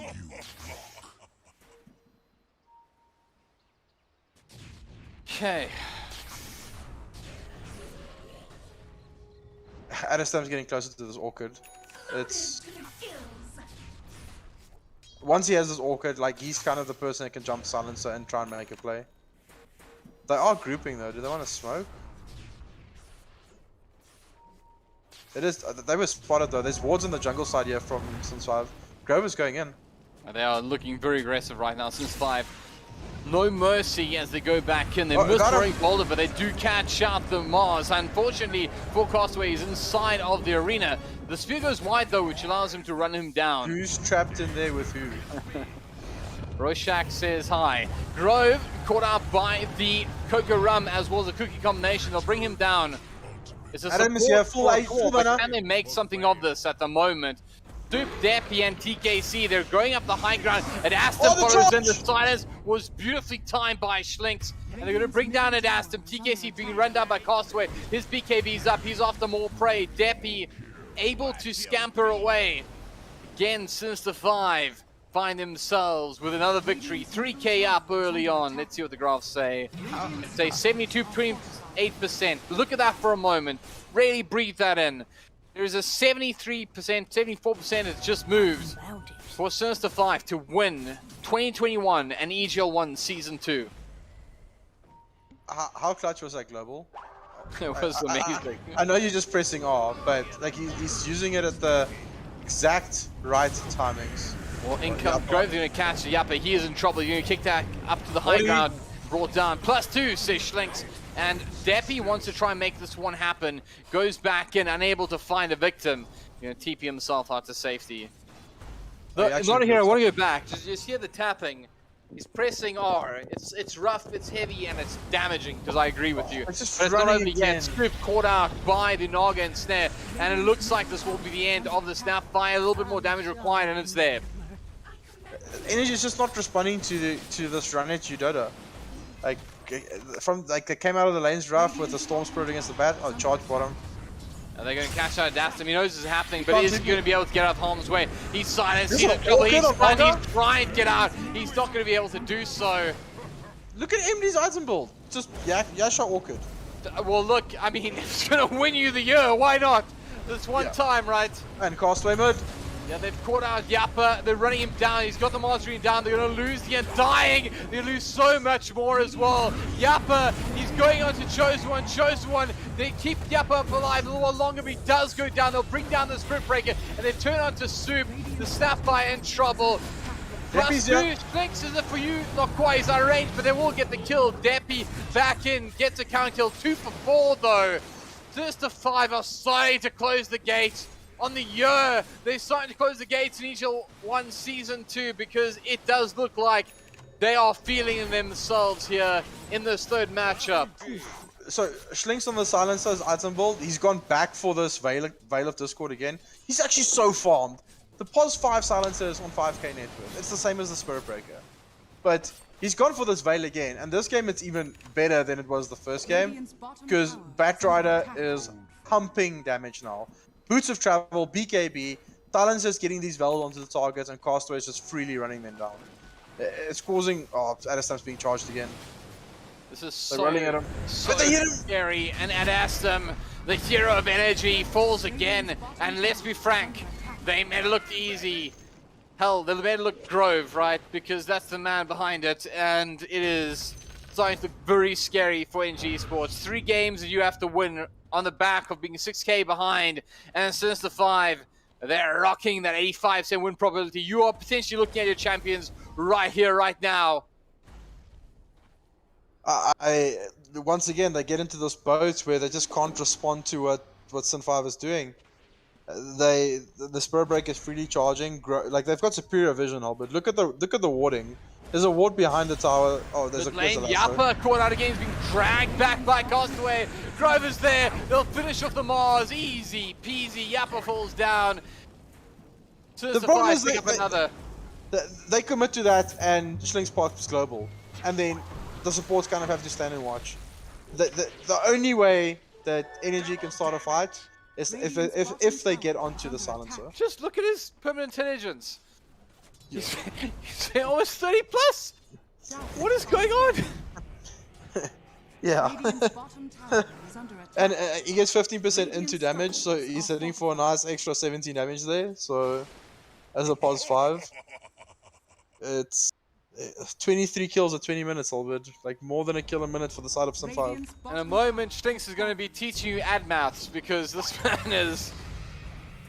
He's had a great series, super in trouble. He's being run down by Castaway, pushed back by the Flame Break, TKC and Adesam trying to make something of it. They're going back in, everything to win, nothing to lose. We'll go back in, Grove and Co, they're traking on Yappa. He's trying back off at Adesam. He's finally out of the size, he'll go back in, they bring down Castaway. That's big, that matters. Slinks in trouble, goes down as well. 2 for 1, they need a little bit more though. Every little bit counts. Chosen One, he's in there. They're going to get the X on and they're bringing back into the turret as well. The Mastery is down. They have MD as well. They go back in and Aston, he's asleep. Everyone's sleeping. Can they make this happen? They will manage to bring out their Sprint Breaker alive, but they're trying to run down MD. He's got out, pinned up against Tree Line. Brought straight back. Energy alive! And Sinister 5, they felt that one.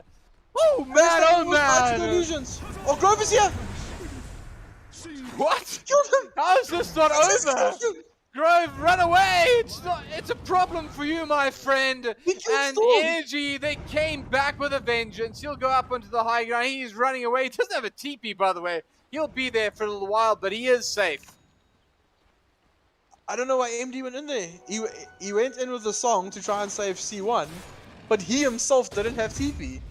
That's a 2,000 gold change, a 5,000 XP change. My word, that is a bit of hope, a bit of light in the future of Energy Esports. No, and look what Energy's doing as well. They're giving Adestam the tomes. They need to get him back into this game. Like, that was a massive play. They survived the initial global. They got the kill on the Batrider, which is a big threat in these fights. And from there, this was a fight that actually went into Energy's favor. They did lose Adestam at the end, but that is what they needed. Like, one more of those, and this game can go either way. Look at the warning, Is the dream alive, Notahero? Is the dream alive? Yes. Yes, it is. I like it! I'll take it! Deppy is going back for Radiance, though. I understand the thought process. It's because of this Naga Siren. And... but I don't know, man. This is a safe lane Kunkka. I guess safe lane Kunkka having Radiance is better than mid Kunkka. Oh, X? Is he going to force a BKB here? Yeah, they catch him up with a torrent. They want a little bit more. They get the Cannon Blast as well. Deppy doing some damage. Castaway turns the BKB, gets Flame Break onto 2. He's going to pull back 1, and he's pulling back into his friends. They're inside the Mars Arena, however. The damage on Deppy looking pretty good. He's got a BKB of though. He's trying to Untitled through. The Coco Rum will latch. This means a lot, though. He's going to stay alive. He's still alive. They're going to win. They're going to win. Notahero, they're still alive. Schlinks and go. Deppy, he stands. He wants out now, but it's 2 for nothing. Walk away, Energy. Look back at the remnants of that fight, because you win. No. What? How? He must have Untitled into the damage. He died. Oh, that is heartbreaking. It was still a massive play by Deppy. Goes in, he's a ritual lasso target. When he gets committed on, oh wait, Naga? Not over just yet. Naga Siren in there in the front. They get in with the Charge of Darkness. Chosen One of the backlines goes back. He wants Soup, he wants TKC. They're fleeing, but Deppy says no. He's going to drop the LT as well. They're going to surround, they're going to swarm, they're going to bring down 1, they're going to bring down 2. 4 That for is 1. horrendous. This is 5, strike back. Energy just did exactly what they needed to play themselves back in the game, and MD just decides, I'm killing Adestam right here, and runs at him in the mid lane. It was such a good counterplay, man. We were talking about Deppy making the play there, like forcing the lasso, forcing the global, and then Adestam could come into the fight like as a secondary like damage dealer, and he got onto Castaway, did the damage because global was already expended, and then they pushed this mid tower to try and get some map control back, and T1, MD, and Schlinks just completely wiped them. Different. They're going to pull back Grovey. They're going to bring him straight back into the Cokerum and the Torrent at Aston there as well. They finished short Grove, but I don't know how to feel about this. He's third last in the net worth, but it feels like every little bit matters right now. Yeah, no, the thing is, it was a space creation play as well, because you did get rush out of it, like pretty uncontested, but not having this Earth Spear on the map was a little bit of a dilemma for Energy now. Like, okay, there's no Earth Spirit. Do we run at them? But they have Aegis, and they are still strong. So it's just interesting to see. I think they need BKBs. There's BKB and Kunkka. How's like Adestam? He's still pretty far away. Oof. What is Mars building? Okay, also BKB. Mars is pretty close. Yappa is pretty close to BKB. TKC, they're going to bring down one. Just the Undying. Port falls down. Were you off? He's off to Korea. Classic. Why not? And That's that, a high ladies and right drill gentlemen, for the memes. if you did not know, Spirit Breaker can charge couriers. We all just raised ourselves 1 point in MMR. New strat, Spirit Breaker hiding in trees with a Nature's Prophet ward waiting for couriers. Here we go. Adestam though. That can also be charged. And he's being charged in the top lane. He's going to try TP out. It's not quite in time. Second on the clock. But it's damning. Adestam, this is going to feel bad. Imagine the player right now limping away, trying desperately to survive. But he won't. They'll bring him down with the silence. Grove, Chosen as well as Castaway involved in that one. It's starting to look... It's starting to look close, guys. It's 26 minutes in. How much longer do NG have in this? How much longer does the South African Union have? Because right now, it might just be a few moments. Can NG stay alive? If you're in the chat, if you're watching on mobile, if you're watching on PC, if you're in a pub somewhere, convince somebody to put the screen on, just please give whatever magic you can into this game. Give whatever power you can into this game because energy needed right now. 10k behind. They are 90 to 10% behind because Sinister 5 are looking just that. Sinister and the 5 players that may just be crowned. They're going to pull back one. It's Yappa. He falls down as well. +2. They're going deep. Chosen one wants soup. You could be watching the final throws. The GG might not be too far away if this goes poorly. And Aston, he goes in. They hit with the Coco Rum. They're going to bring down Chosen one. Can they turn one? They have the buyback onto the soup. They're desperately chasing. But I mean, there's a BKB of Grove. He left behind a Paladin Sword. He's going to go pick that up. Not leaving this one behind. Might be a problem though, because Deppy in this round doesn't quite get off the X. They're still pinging towards the top lane. Castaway is in the top lane. He does not have BKB. And Aston has caught him out. Castaway hits the flame break, but Aston gets the overload, gets the overload. He wants the damage. They try and substitute. They have the damage. Yes! They bring back Castaway, and they bring themselves back just a moment longer into this game. Deppy popped the BKB for that to dispel the global. Gets the X torrent off, and if you're gonna keep yourself on the game, that's the way to do it. It's like what a play! Like they immediately pinged him top. Saw he's way too greedy. Like we can kill this Bat Rider. It's a 14k Bat Rider. How much gold was that even?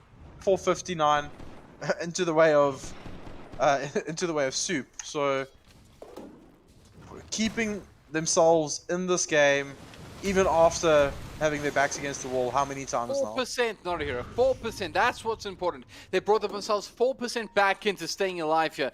And that is a beautiful 4% if you're an Energy player. It's a beautiful 4% if you're an Energy Esports fan. And it's a beautiful 4% if you want a little bit more out of the season. Adestam's down again. Oh, that is... He just got... Did he just get soloed by Spirit Breaker? Just charged and died? How did they even... Oh, he charged him from the lane. Never mind. He's charging again. They will go again. Chosen one. He will not back off for anything. He's on soup. Will eventually decide better of it, but... Grove's just casually killing TKC with 2 Naga illusions. The hero isn't even needed. Just 2 Naga illusions and Grove.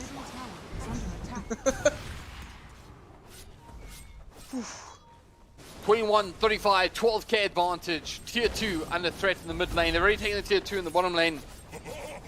To survive, want to wrap it up today. Radiant's middle tower has fallen. Two of Mars go through. Energy, can they stay alive here? Adestam can sell his bottle when he respawns for BKB. Or his soul ring. Either or even wand. It's 53 gold, just wait it out. I mean, he needs it. Yeah, he needs it urgently. Like I agree, I agree. Okay, they're backing off. Like, he can get it like the normal way. Not by second-hand selling off of items. I'm still always baffled by how Grove does this. Just no boots, Spirit Vessel, BKB on the Surf Spirit. This bugs me because it's like a very high MR player being like, boots are meaningless. Just want to say. Yeah, I'm gonna roll around. Look at me, look at me, look at me go. I'm a rock. Rocks don't need boots. Does he build boots on his... I mean, I'm trying to think of what heroes he doesn't build boots on, because I feel like it's not just the Earthquake he does on. Weaver, I mean, obviously, and that anything that has any kind of move speed advantage, right? Oh, excuse me. Income's Chosen One. He catches out Tubi, bashes him around 70%. Tubi hits back though, gets out this blast, but Chosen One too good. Moves around and gets off the nether blast as well. Goes good on him. They do have the LT down. He charges through. They have the damage onto the Sapphire. He tries to deny himself to neutral. Not quite going to happen. Chosen One still charging down off the upper. Unable to finish the job. They're going to push him back off the tombstone, but look towards the base. Damage onto KKC, the silence out there from the Naga, and it looks like they want to end things right here, right now. They're going to go in with Grove, Deppy in trouble, Deppy one side, but is he going to get out? Gets a little bit of damage off with the cleave. He's able to limp back towards it, put back towards it, of course, Grove with wetting arms. They're going to finish off 4-0. Sinister 5 for nothing. Sinister 5, they want this. They're on the high ground. Oh, they're buybacks. Yes for the Spirit Breaker, yes for the Silencer, yes for Grove, and guess what? That's all Sinister 5. They don't care, they can keep going, they don't need buybacks, they're alive. And Energy, they're going to drop racks, they pop the fortification. There's no reason to give up right now, but it does look incredibly difficult. They'll be back and fighting within 20 seconds of these. It's Kunkka, it's got a way to go, but they might just have another shot, and this might have one final stand. Can they do it? Or will Sinister 5 close things off here? You're watching the end. You're watching 2021. You're watching the best of SA Dota right here, right now. Don't go anywhere. Grove, Lasso, I'm sorry. Pulls back one and Aston. This is huge. This is menacing. This might just be it. Energy, they're in tatters right now. Sinister 5, they're fountain farming. Are you kidding me? They're dropping flags. They know. They believe. They know that 2021 is theirs. They know that they are just the champions of 2021 EGL 1 Season 1. They're the champions of absolutely everything, because right now the racks are falling, and I tell you what, in that Discord channel right now, Sinister 5 are celebrating. Grove goes in, Mars is down with the arena. Grove one side, he will get out. Yappa, Deppy, TKC, they won't give up, they'll toss through the Coco rub.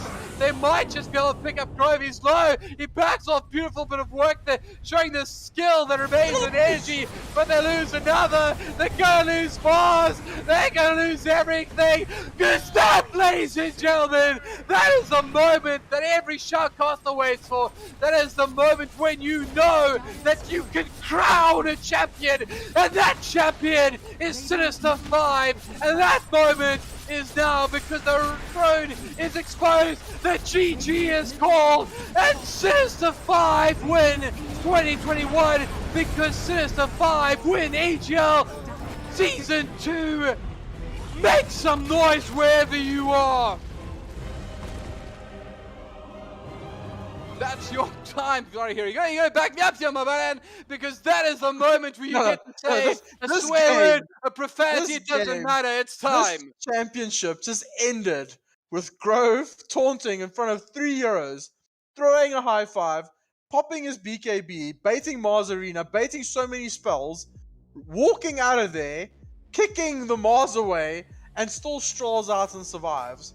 Sin 5 looked menacing. Sin 5 was crisp, they executed, the draft was insane, like there were so many cogs that just linked and came together, and South African Dota, ladies and gentlemen, come on, like what a team.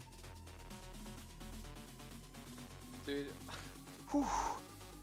I mean, this is the thing, people look at like clean sweeps and they look at it as like a, oh, you know, whatever, like it wasn't even a contest. That was a contest. I can't express how good Sinister 5 are. I mean, they are playing into side, which is incredible. Energy Esports, they're monsters. They're monsters. I've laid again out of Sam. He's crazy. You don't understand how bad it is. You think you can creep. It's a lie. all those times you tried and you played against players of your own level, you don't get how bad it is. And to beat a team as good as Energy is, if you can beat them once in a best of 5, you can take a bow. I will literally take off my proverbial hat and I'll tell you that you're great at Dota. But to win 3-0 it's so damn good, man. Like, how good is it? And convincingly. Like, it never looked like they were under trouble. Yes, Energy fought back at stage of the series, and it was like, okay, is this the comeback? And then immediately Sin 5 is just like, no, it's not. They just get their hold back on the game again, and they've just added all these dynamics to their drafts. Like this Earth Spirit pick, and then Castaway takes it, and it's not Grove, and then the Tuskar comes back out again, and now it is Grove's Earth Spirit. Like, they've just made their entire toolkit so strong, and well played to every single one of them, from Schlinks to Grove to like the core players. Like everyone did their part in this machine that is Sin 5. Yeah, it is a machine. And to think about the fact that this side is like, it's running that well, the level of Dota is that good, and we're looking at the resurrection of South African Dota 2. We were counted out, guys. We were who wants to be part of the scene, etc. Well, you know, we'll show you the stats. We'll ratio you in this case, and it's so damn good because this is what it's all about. This is a scene that is beautiful, a community that is beautiful, a community that supports itself and each other. And I tell you what, save a thought for Energy. I promise you that there are 5 people that only deserve your applause, that only deserve just a level of love that is, you know, rare in any environment, right? That's Energy Esports right now, and we love you guys. And please entertain us again. Like, watch this. Get to this point. Somebody who's friends and make sure they watch it to this point. We're going to say, please come back again next year. We need you because you are that good. You are a fantastic team, and we absolutely love you. And, you know, end. And then, in a brand new sentence, after the full stop is completed, take a moment, just bear witness, say you were there for the brilliance that is Sinister 5. And know that there are some monsters waiting for you next year. Understand that this is the beginning of a new cycle. Sinister 5, the gauntlet has been laid down to you. There are teams and individuals and people we've never heard of before that are waiting for you all next year to do this all over again. Notahero, are you ready for this?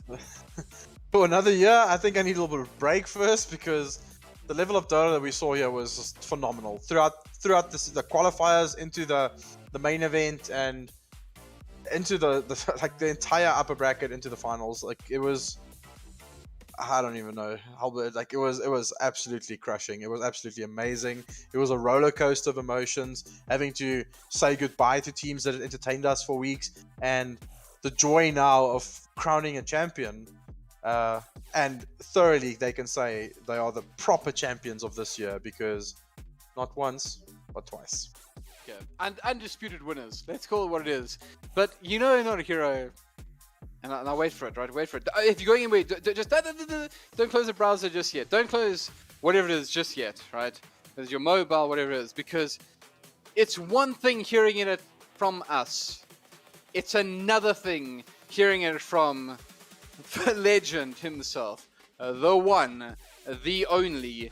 Ladies and gentlemen, let's bring in the mid player for Sinister 5, your position 2 champion of South African Esports.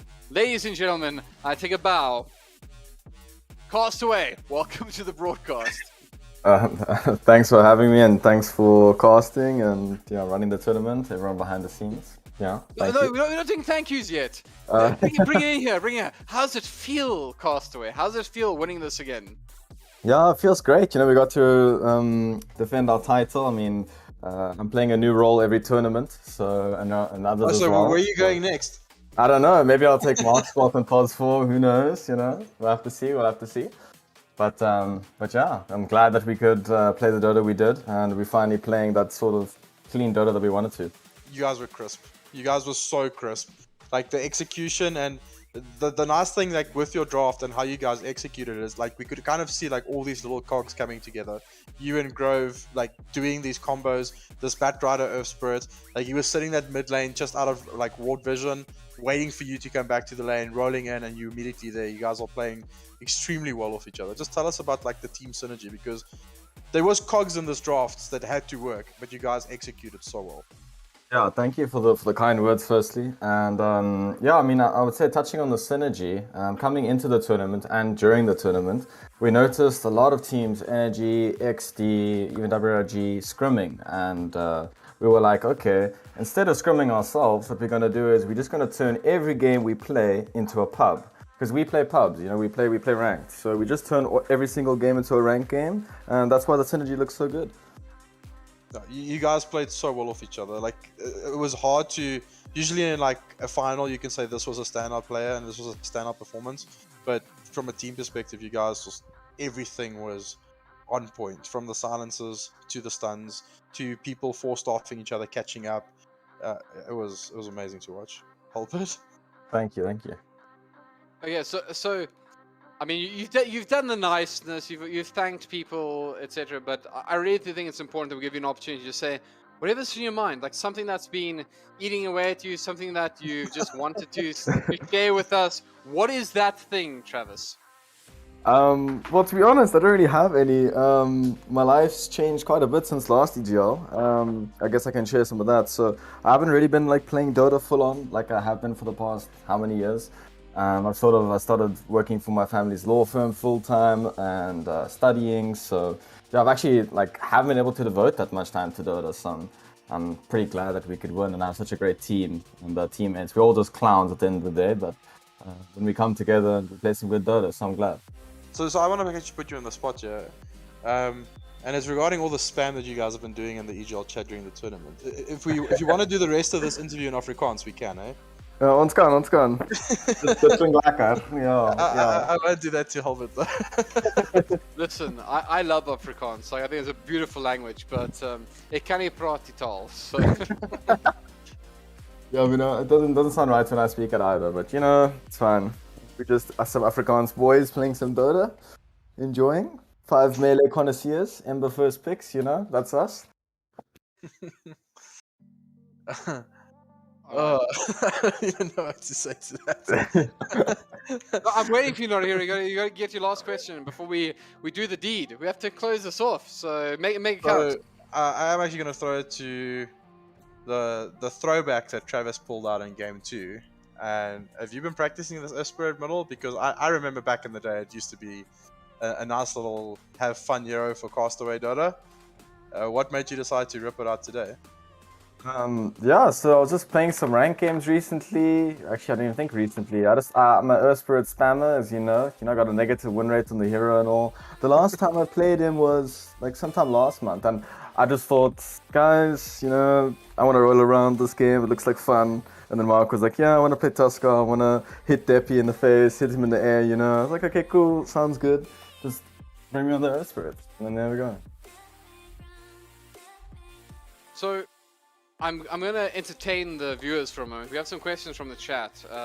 Onezert asks, the Underlord God, right? He asks, ask Costco about the impact of SAIHL Sale, South African NRC. Sale Facet on his preparations.